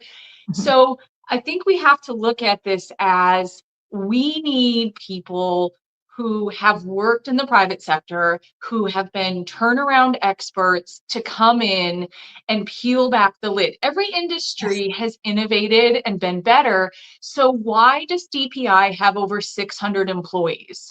That to me is the most insane thing I've ever heard. Like 600. Why would any politician be willing to give them more money, especially Republicans? But they are. They not only do they continue to fund, they give them more money. They've not done well with what they have. I just don't think anybody's read what they've. This isn't exciting. Nobody wants to read thousands of pages of DPI documents and watch all these videos and clip them. I mean, this is not. This is I guess we're stuff, and that's okay. But no one's looked at it, and so now, because I needed the closure, I needed to know how my son became a victim. And I have that closure now. I do not know when the OCR will come back and give a judgment of his verdict in his case. But I know it wasn't just one building. It wasn't one school district. It's not one Title IX case. It's not one school board having to fight. These are all connected. And we can squarely put this back to Tony Evers and Dr. Jill Underly, and we can say you have failed. And this is a failed policy and a practice. And it's time to take over and to clean it out and get back to very fundamental basics. Yes. So to use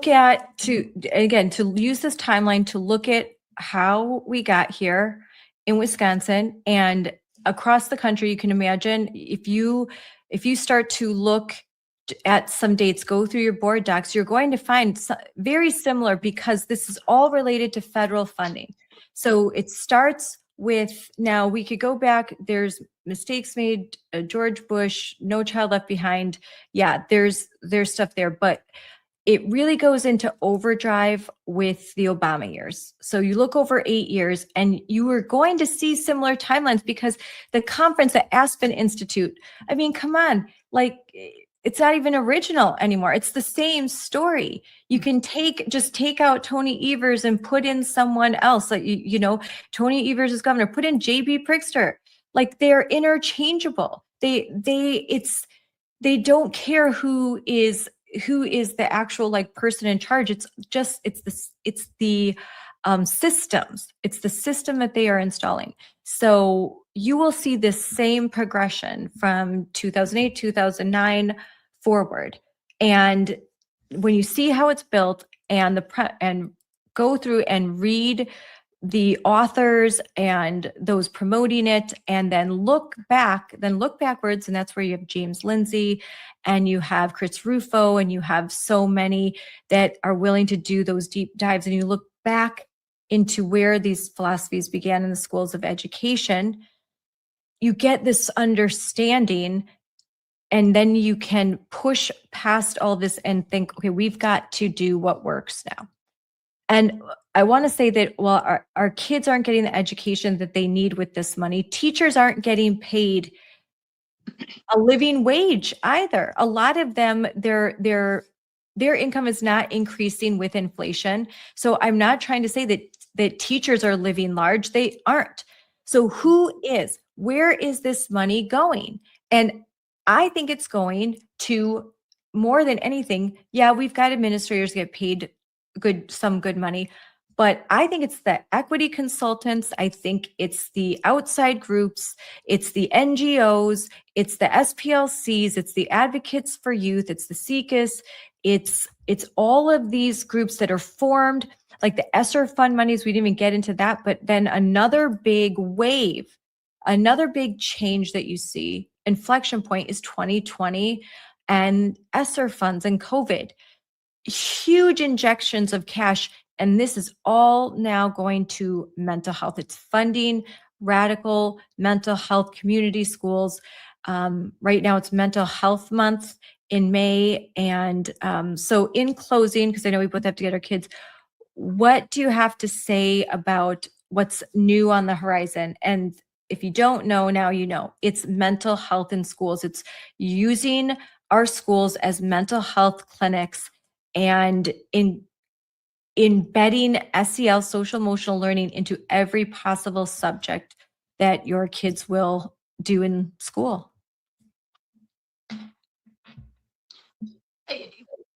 Social emotional learning and all of the mental health are just another way to recycle their funds.